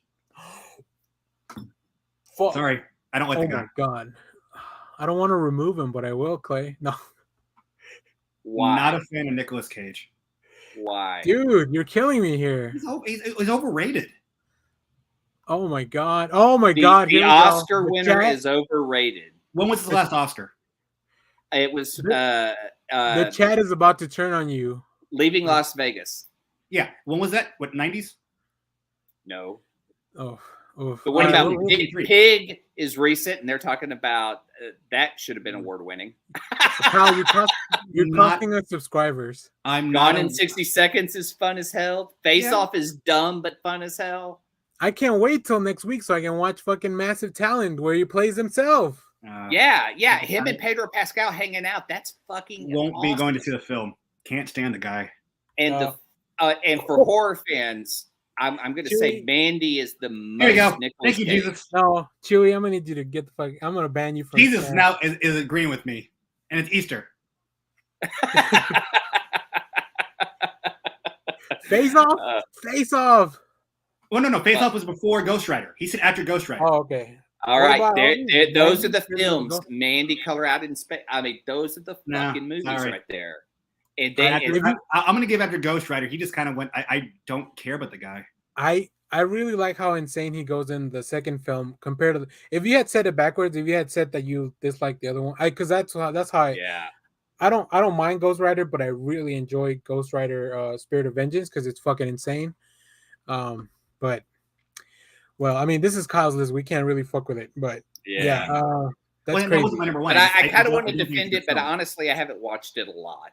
Dude, I think I've watched it. He pisses fire and turns a truck into the fucking Ghost Rider thing. I love everything that the directors of Crank did this movie, right? That was garbage right there. What? I love Crank is so fucking awesome because it's just ridiculous. Let me go look for their names. I love the ridiculousness of Crank and Crank too. Both high voltage. Idris Elba shows up as Moreau. We get Yeah, I think I forget about that. we get Clarence Hinds as Mephisto. Yeah. I don't know. I know, but the problem with those back then is they're CGI shit. They portray Yeah. them as human beings. The only Yeah. cool thing I thought in both Ghost Riders was when Sam Elliott becomes the old Ghost Rider. Yeah, somebody didn't watch. I had no problem with You that. need to go watch. I had Pig. no problem with that. Pig is top tier, like just fucking awesome acting by Nicolas Cage. Mm. But hey, people like what they Hey, like. It's Kyle's opinion. Yeah. So Mark Neveldine and Brian Taylor, they directed both Crank and Crank High Voltage, and then also this Ghost Rider movie. They also directed Jonah Hex, which is a miss for me. Oh, Well, So- that's my point right there. yeah, And- that and he's they added to also- his argument. They directed another movie that I just love to watch, but I know it's bad. Gerard Butler's Gamer. Do you guys remember that movie? Dude. Where Yeah. like prisoners get taken and people play with them, video games as them. So maybe those Kind directors of like is not up Upgrade Kyle's a alley. little. I don't know. You I find like it I like their I like their duo. Other than Jonah Hex, I think they do fun stuff. Yeah. Well, I have my last movie, but we've already talked about it enough and dunked on it enough. Yeah, the worst movie for me is Catwoman. It just really misses the mark. Yeah. It has nothing to do with the comic. It has nothing. Nope, nothing. Yeah, I don't know what they might have read out of Catwoman. Like any other iteration, they could have just watched the '60s show and understood Catwoman way better. It's Yeah. It's them getting directors who don't know any of the source material. Yeah, Yeah. yeah. I mean, Pitoff. Come on, Pitoff. Pitoff. Go Hey. read a comic. The things in Catwoman that are good are Catwoman's suit, Halle Berry walking around in Catwoman's suit, and then Catwoman's suit. If you're in it for the male gaze, I guess you'll really enjoy the movie. I mean, even the clip you showed, like she's walking around, you're getting a turnaround shot from ass to stomach to tits, and then Yeah, that's how it's I not picked even that- about that's how I Halle picked Berry. that It's clip. just like, hey, look at this suit. So we have some questions, and let us know in the chat what you think your worst movie is. If you voted on our survey, thank you. We'll go over some of that stuff in a minute. Bloodshot is a bad movie, but it's not worse than all the ones I have on my list. I don't think we that did many have it people on have here. seen it. Yeah. It did get 2 votes. Austin, I'm assuming one of those is yours. And I'll touch on some things before. So number 2 on the survey list with 12 votes out of the 200, 2016 Suicide Squad. Yeah, it was garbage. I like that that is a movie, so studio I'm gonna problem. disagree. Yeah. That is a I like the studio involvement. I mean, if there's an Ayers cut, I'd love to see it. But like they ruined that You know movie why in it's the bad? Because first. Batman v Superman. It tanked so badly they couldn't. They were too afraid with this one. I'm just gonna throw some stuff. I want to give some shout outs that some people sent us movies that are from prior to when we set the date from 1998, which we'll cover in a different episode. Yeah. Some of those will probably include Howard the Duck, which I think we all enjoy, but no, it's a bad film. Yeah. Batman and Robin, which I think it's a lot of people's like. A lot of people really like those movies. It's bad, but it's still fun. bad. Yeah, It's fun. Bad. Oh yeah. not. Oh yeah. Pamela Lee's Barbed Wire. Oh god. Ninja Turtles 3, Turtles in Time, Oh, boo. which by that Yeah. time those suits were falling apart. Oh yeah. and- Yeah. Well, and I as much as I still have fun watching the film, some people would probably argue Secret of the Ooze. The newer ones are shit. The Mm. Megan Fox ones. The second one's not as bad as the first. I like hate the they new wasted movie. Stephen Amell as Casey Jones. No argument, but they still got closer to what of the Turtles story lineage that I like. I Compared love that the chat's still going on about Nick Cage. Please never stop. Never stop Nick Cage in chat. Never. We have the old Fantastic Four movie and the old Spider-Man movie, which we'll definitely talk about. What's his name? Cormac Fantastic Four? Wait, Roger Corman. Roy Cormac. Yeah, that one. old I Spider-Man know film. people wrote it in. I'm not counting it. I just wanted to talk about Wait, it. what old Spider-Man film? Oh, I think they're talking about maybe some stuff from the 70s. I don't The know. They just Amazing- wrote. The They Amazing literally Spider-Man. wrote. No, I mean if you're talking about Nicholas Hammond, I didn't think that show. It was 70s. It's- They literally wrote old school Spider-Man movie. They didn't give me a name, a year, nothing. Well, I'm then only 50. You know how many old school Spider-Man movies Yeah. there are? The only thing I could think of is, but they made a couple of the episodes into TV movies for Spider-Man. Nicholas Hammond. Yeah. Yeah, people love the turtles. We'll talk about those in another episode. Superman 4, the Quest for Peace. Oh, Yeah, that's Hey, that's a pretty canon bad. film. Somebody Yeah. wrote in Avatar: The Last Airbender, which is not really a comic book based movie. I mean, there's Yeah. comic books about it now, but No, they're right. it's based on an That movie was anime, and it garbage. is a bad movie. It's also it's all yeah. I guess it would count the time period. There was one here that I'm intrigued to watch, The Crow: Wicked Prayer, but I feel like it's going to be really I bad. haven't seen it. It's it has Eddie Furlong in it from Terminator 2, and it was I think really when he was going through some bad times drug wise, and it's just it doesn't hold the tone of the first film, which to me is the Crow film. Yeah, Spider-Man 3 is on this list with 4 votes, so it didn't crack the top stuff. I'll post a full list for people to watch if you follow us on Twitter.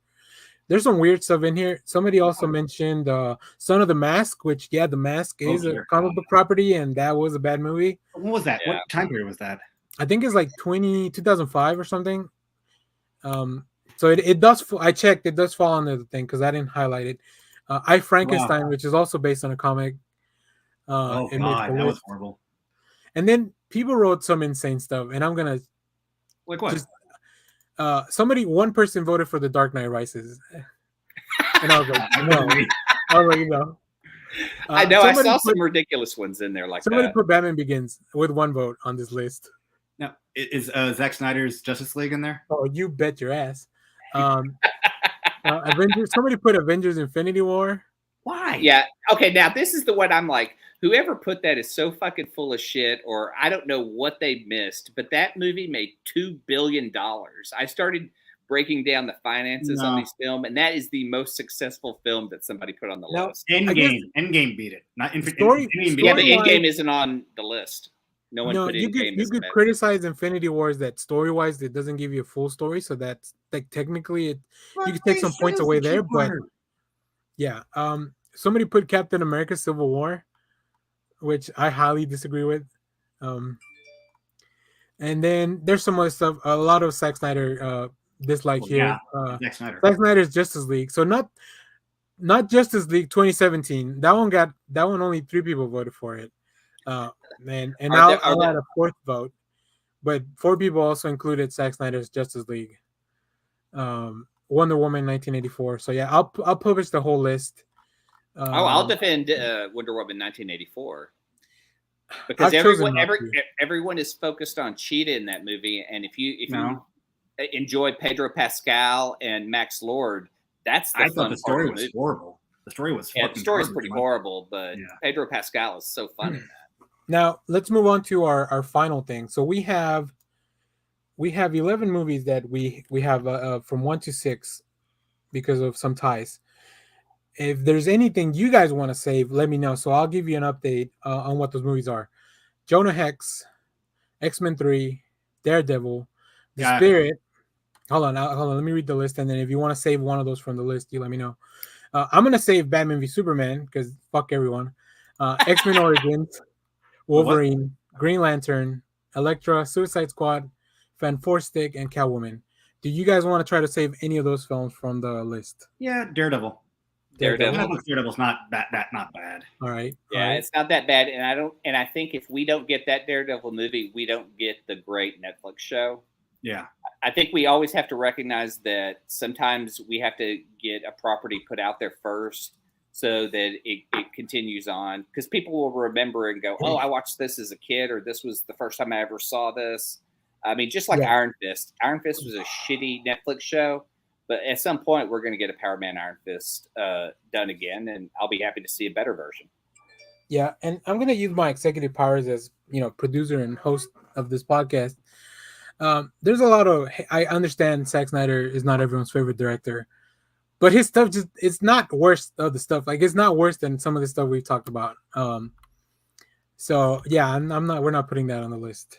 Also, my only argument about that though here we is go. the Zack Snyder cut of Justice League did not exist that as people talk about it, because Warner Brothers gave him another $90 million to finish it. And They so shot that's 6 another minutes. movie. They only shot 6 minutes. It was all CGI stuff. That means $90 everything had to be million. filmed. Everything had already been filmed. Well, CGI is expensive, especially when it looks as good as that, Clay. Don't make me play the clip. Look.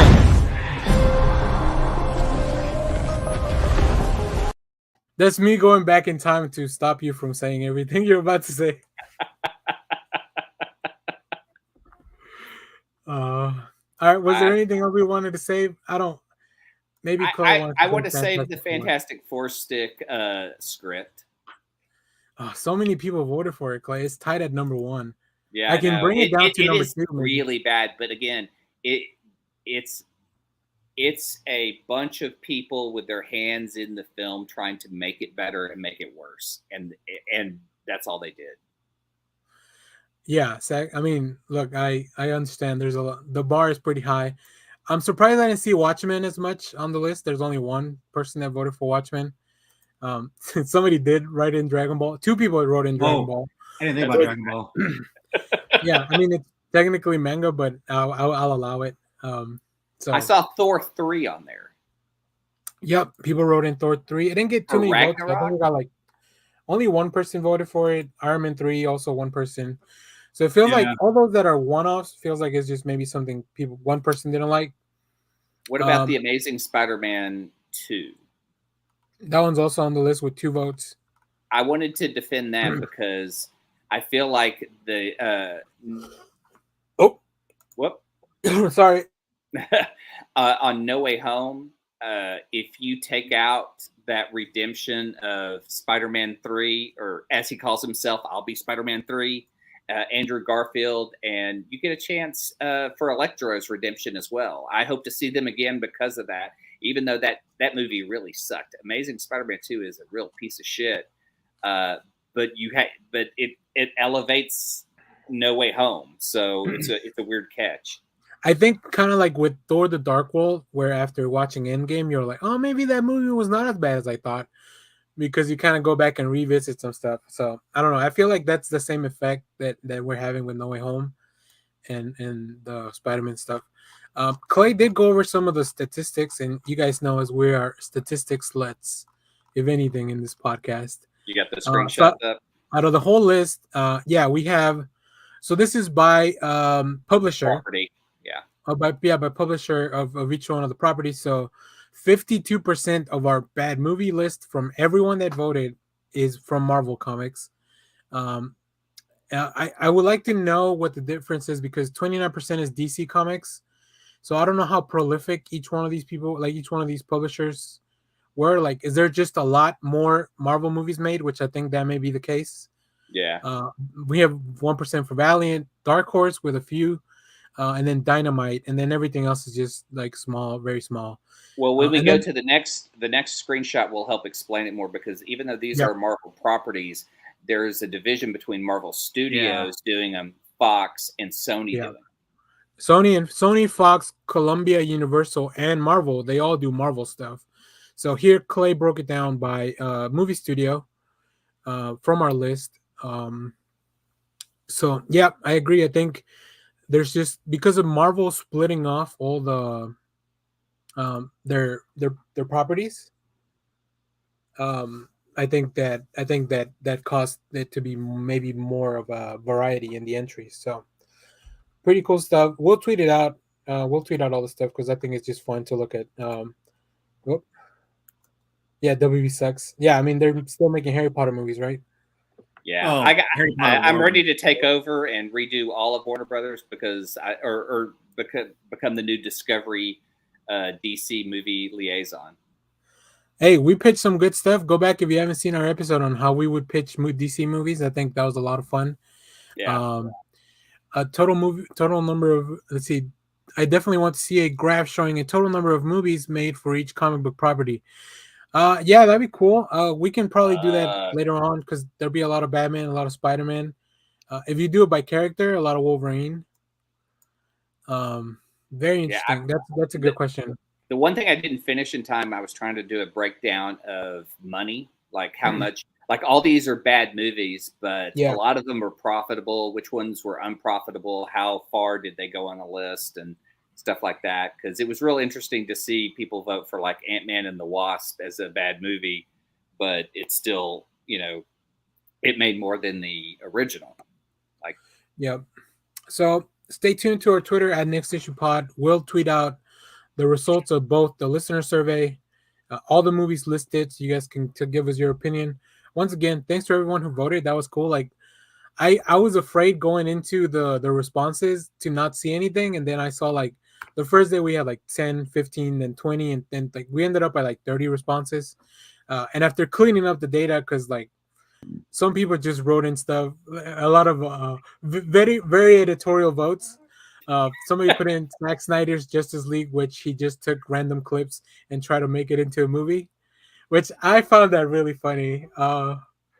Even though I'm a Zack Snyder fan, I can't still believe think, Joss Whedon's yeah, Justice me neither. League isn't on here, because that is really shit. It's so it got 3 votes, so it still got Zack Snyder's version also got, so it got more votes, which I think if you look at both movies comparatively, one of them is a lot more cohesive than the other, even if it's longer.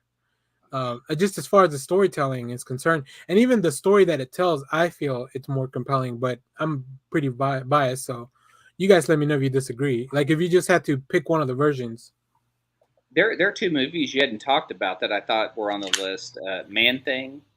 But Man-Thing was a sci-fi. It was made for TV. Yeah. Through sci-fi. Yeah, I think that's why not as many people watched it, and Yeah. I'm sorry to that person that watched it that they didn't enjoy it. Clay, I own it. It's Oh. not good. It's really, really bad. But you get to see Man-Thing, so it's kind of cool to see him, like freak out in the swamp and kill people. Oh, somebody else put The Green Hornet, which I thought it was a fun movie, even though it's not a very good movie. But I had fun with what the movie showed.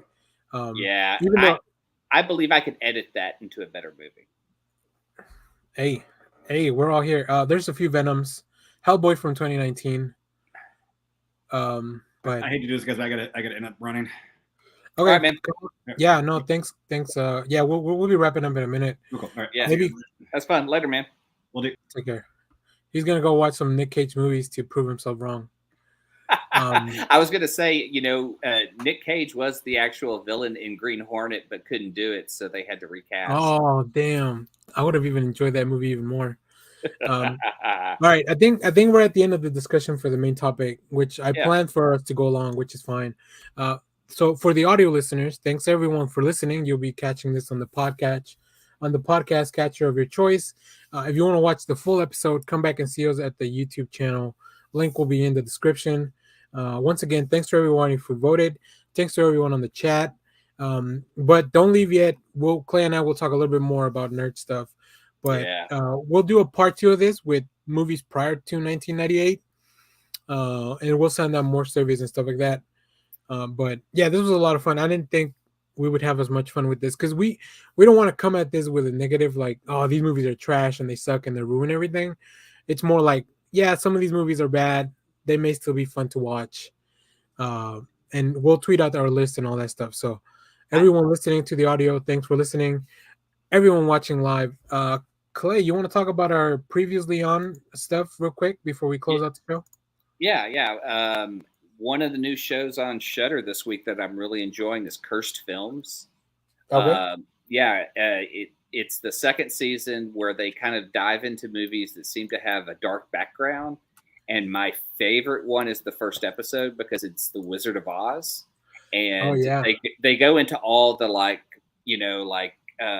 urban legends about maybe there's a munchkin hanging from a tree in the background.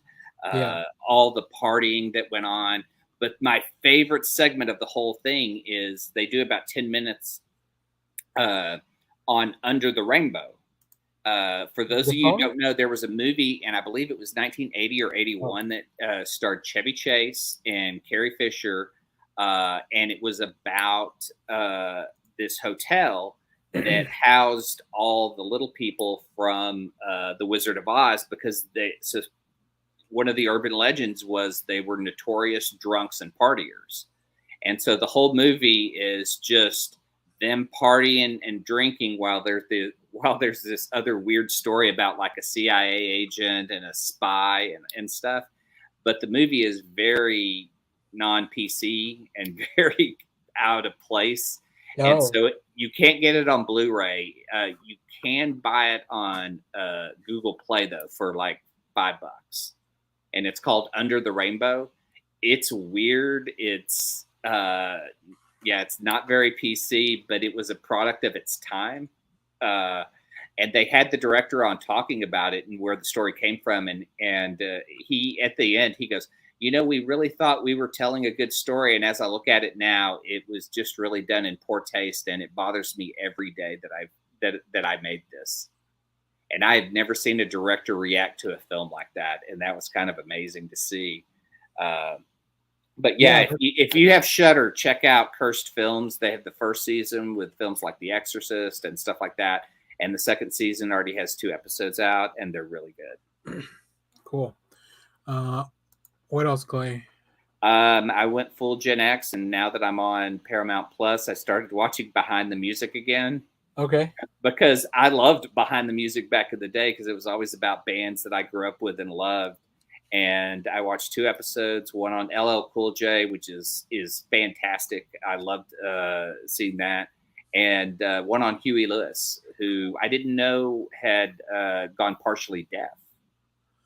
Are these new episodes, or are you just watching stuff? They've been out. I think they dropped when Paramount came out, so they've been out for like a year. So they're recent. Yeah. So they're within the past year or 2. There are a few more in there. I think they do one on Fat Joe, Duran Duran, Ricky Martin. I just kind of skip around to the bands I like, but like the LL Cool J one was really good because it was neat seeing Eminem is talking about just growing up listening to LL Cool J and how much he wanted to be like him. He goes, how much of an inspiration LL Cool J was to Eminem, and it's really neat to see someone who is famous for what they do become a fan of somebody and just get real excited about how well they are, or how well they rap and how well they do their work and analyze it the way the way we do. Yeah. Is it just about his music career, or does it go into like TV and movie and stuff? TV, movie, everything. Because he just talks about how he went into movies. He just wanted to challenge himself every time, and then ended up on NCIS. And he had a sitcom too that I enjoyed. I think it was called In the House. Yeah, he talks about that. That was his first acting gig. Yep. Yeah. Cool. If you like that kind of stuff, that's the other thing I found on Paramount that isn't as fun as Jackass. They're just trying to keep that subscription going, Clay. Yeah. Jumped on Shudder for a great '89 slasher flick called Intruder. The main reason I bring it up, it's got the Raimis in it, so it's got Sam Raimi, Ted Raimi, and Bruce Campbell all show up in it, and it all takes place in a grocery store. I like that. Bruce Campbell is also just considered Raimi now. Yeah, he's just part of that crew. So, I'd love seeing Ted Raimi show up and stuff because he's always fun. He's always he's almost too distracting. Like when you see him in Spider-Man, and he's in the background, he rushes in to do, to tell Jameson something and then runs out. Like he's just too good. I just love the hell out of that guy. He would play a good, well, maybe I don't know how old he is now, but what's his name? Elongated Man. I think he has that, especially his look in the Spider-Man movie. Especially that's kind of what I'm picturing him. I don't know. Would you say Elongated or Plastic Man? Because I feel like Plastic Man's a little more. I feel he's more serious. Well, maybe he can bring the funny. Maybe Plastic Man too. Yeah. I think he brings more funny to Plastic Man than more detective. Yeah, you're right. Romance. You're right. I think, and he already has. Well, I don't know if he has dark hair still, but I'm just picturing from that scene where they're pitching the headline to J. Jonah Jameson. Yeah. Let's see here. And then these comics, yeah. And for my other podcast, if you want to check out some deep cuts on films of the 70s. Mark and I do a podcast called Unsocial Spectators. And this week we did a film from 1974 called Black Belt Jones, that was my pick. I love Black Belt Jones. It's one of my favorite blaxploitation films. It's just weird and fun with Jim Kelly, who had come from Enter the Dragon. He signed a 3-picture deal and did this, Hot Potato, and another film. It's just weird, fun. I mean, if you've seen Black Dynamite, you might see similar scenes like that in this. I definitely recommend it and say check it out. It's kind of hard to find, though. I ended up having to buy it on like a 4-disc movie set, when they try to cram all the movies into one thing. Oh, yeah. And comic book wise, I'm reading 2 things. I found, as I've been cataloging my books, I discovered one of my old comics from Marvel, Fear, which was a team up with Ghost Rider and Captain America. And this was kind of a neat story because it has the Marvel Scarecrow in it that not many people know. I didn't when you first brought it up. We were talking before the show. I've never heard of that character. Yeah, and Marvel's Scarecrow is honestly more like the Joker. He's batshit. Like, he's fun as hell to see. Like, he's calling for his mom in the middle of the book. He's impaling people with a pitchfork. He is messed up in this book.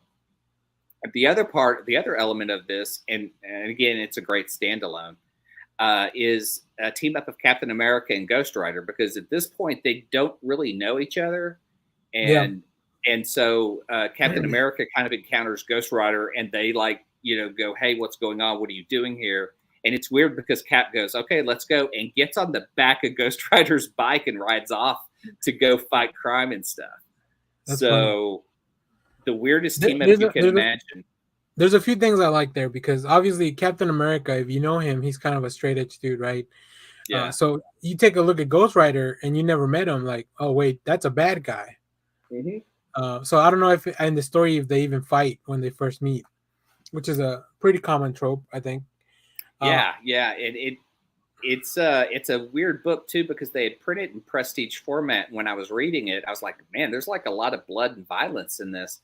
Yeah. That was their workaround against the Comics Code Authority, is print in a different format. You don't have to carry that. You can up the violence. And it's not a comic technically or whatever. So the other thing I was thinking was like, man, just like Steve just being able to, meet the Ghost Rider, and because he can tell, right? The Ghost Rider can tell, like, oh, this dude deserves a nice penance there, or whatever. So the fact that he didn't, like, I don't know. That's an interesting team up for sure.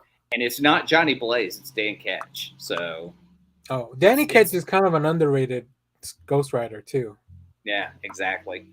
And another book I found that made me wanted to compare it was Batman Year One Scarecrow, which is a 2-part prestige print book, but it's written by Bruce Jones, who I really, really love. One of my favorite Bruce Jones runs is on The Incredible Hulk, but man, this is a messed up book. Like in the first, you get the origin of Scarecrow in the first few pages, where he is born, he is not wanted by this family, and so they tell the grandmother to take the baby out back and bury it. Oh, damn.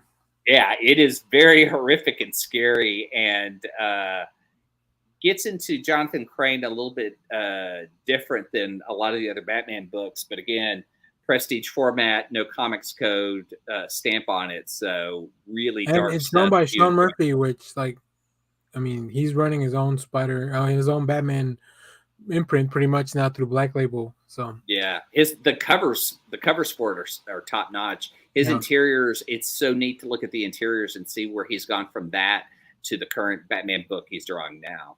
So if you really love Sean Murphy's work, I would check it out. All right, cool. Well, as far as is everything you have? That's it. Yeah. Okay. Well, you guys know me. I like to watch old movies sometimes. So I watched The Runaway Jury. shit, old movies. It's just Jesus fucking Christ, fun. you're Tom Holland, Spider-Man, aren't you? Yeah, I don't know, the movies like this, like they don't make them anymore, and I really enjoyed them back in the day. Like it's just like a fucking dramatic thriller type of thing, and I don't know, I really like that.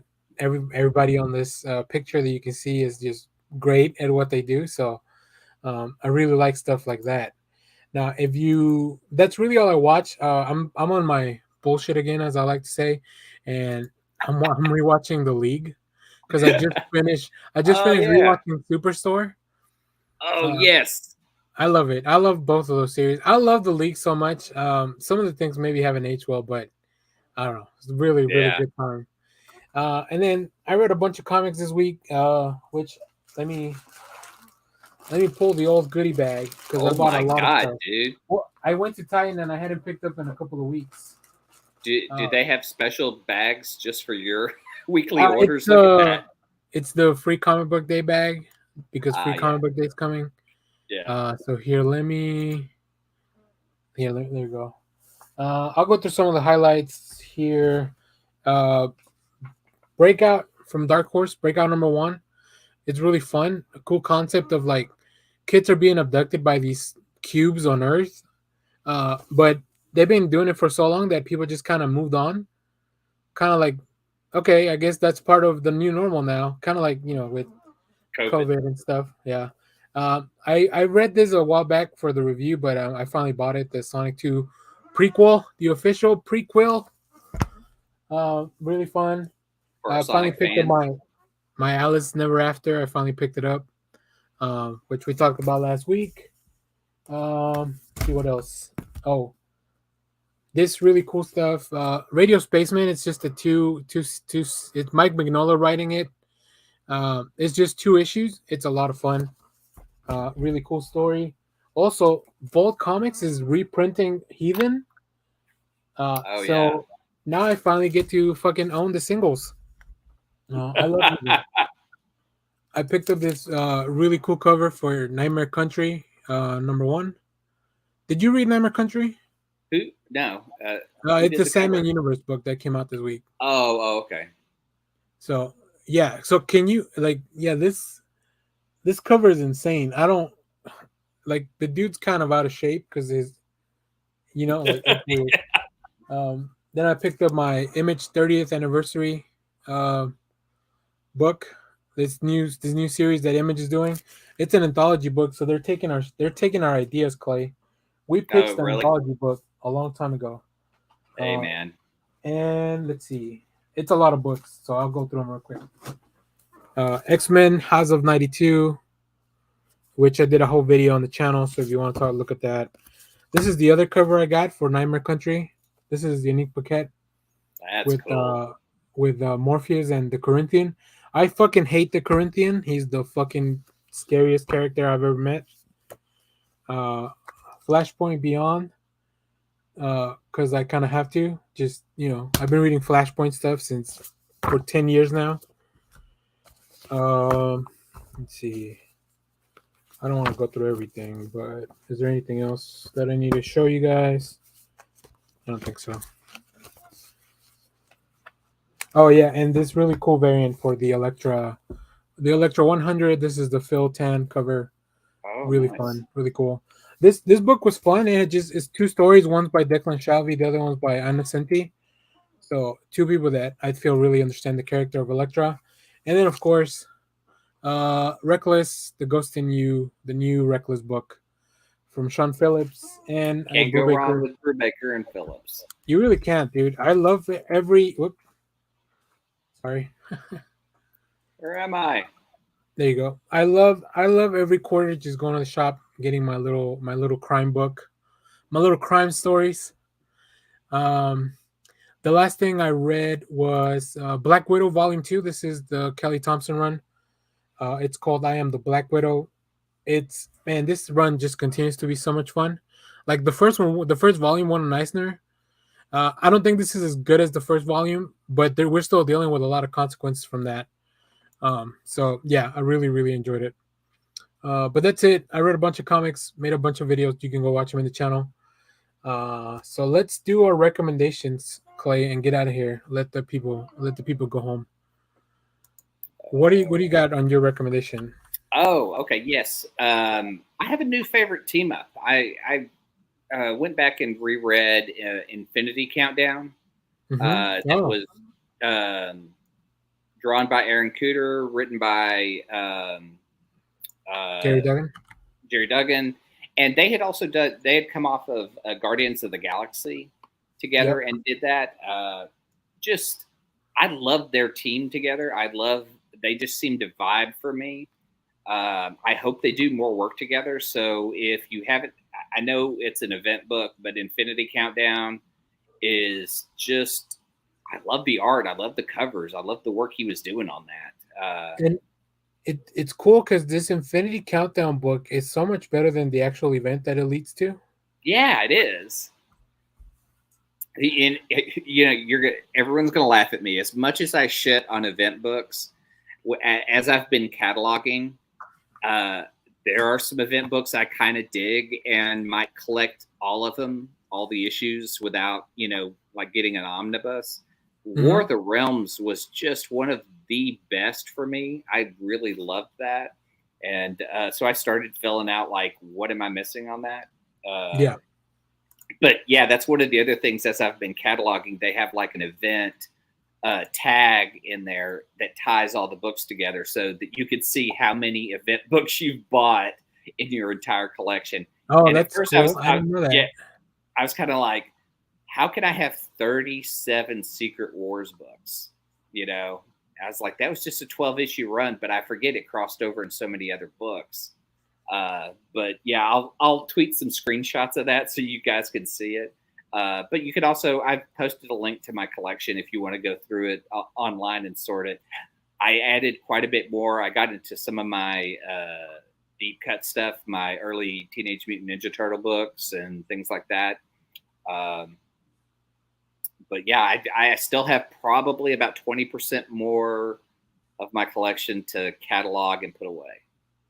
Great. Great.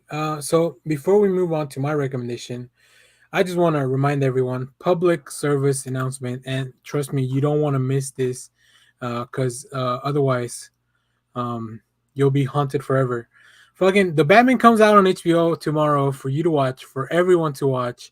And if you don't... The hell are you supposed to be?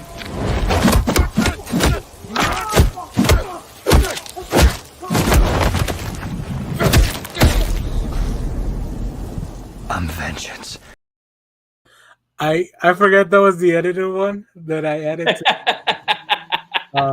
So yeah, go watch The Batman, because very likely that next week we'll do a show on The Batman, now that everyone, and not only in the show but more people can watch it. So yeah, very excited for that. Tomorrow at my house, The Batman all day on the screen, just on replay. All day, 24-hour Batman. All day. Now as far as my recommendations go, The Vampire Slayer is debuting this week. It's coming up. This is a book by Sarah Gailey that was teased in the 25th anniversary of Buffy. There's a new Slayer in town, kind of, maybe. So you don't want to miss out on that. I'm a sucker for Buffy the Vampire Slayer. And then this one, Clay, which I'll send you the review copy because I think you might dig this.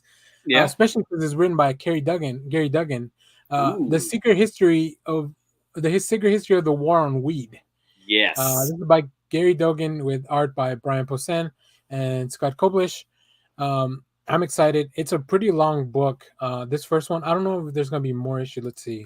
I think it's written by Brian Posehn. I don't think he did the art because he's not an artist. You're right. Brian Posehn and Gary Duggan wrote it. And yeah. Okay. Yeah, so it's only a one shot, but it'll be out, of course, on April 20th, on 4/20. And those guys are hilarious. They did a run on Deadpool together. Yeah. I'll send you the review copy and then you can let us know what you think so you can read it ahead of time. But yeah, I'm excited. I'm a little bit into the book and I'm like, oh, this is fucking insane. Especially because I love how just from the cover you can tell this is not going to be it's not going to be the same thing that Box Brown does when he talks about weed, right? Yeah. This is a different approach, probably to the same subject. So, very excited for that. Man, this was a great show. I had a lot of fun. This was fun. We'll follow up with posting that stuff. So if you follow us on social media, we'll post our list. We'll post the big list. And yeah, let us know down in the comments if you're watching this. What are your worst comic book movies from 1998 till now, or forever, whatever? Just leave a comment. It helps with the algorithm. So, all right. Yeah, or Clay? anything you want to see, because I mean, I'd love to do a breakdown of TV shows as well. Yeah, we'll do some more of that stuff in the future for sure. I think it's a good topic, and like I said, we normally don't shit on stuff and try not to dunk on it, or at least I don't. I don't know. Kyle seems pretty happy to dunk on it. I defend some things, but I do dunk on Yeah. things that I feel like really are just that bad, like the Spirit. I don't mind hearing criticism. I understand some things are bad, but I think you can still find enjoyment in them. So, well, great. I think that's it. I think we're done. Yeah. All right. Held it under 2 hours. Nice. Yeah, barely. Thanks everyone for watching. Follow us on social media. Remember to share, like, subscribe. We got a bunch of comic reviews this week.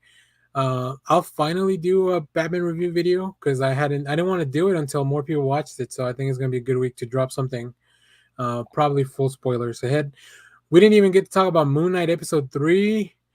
That's how long we went. But I mean, just a quick thumbs up or down on the last episode, Clay.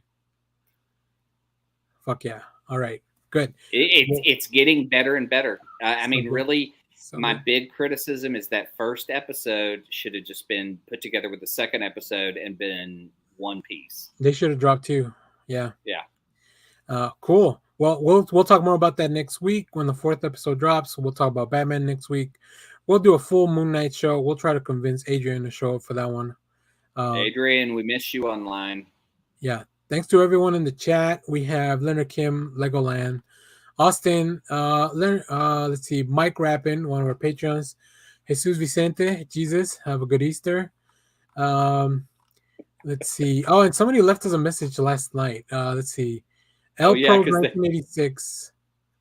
Thank you very much for leaving a message. Hopefully you will enjoy the episode whenever you get to watch it. So yeah, I think that's it. We did it. Let's get out of here. Let's get out of here. Let's ride.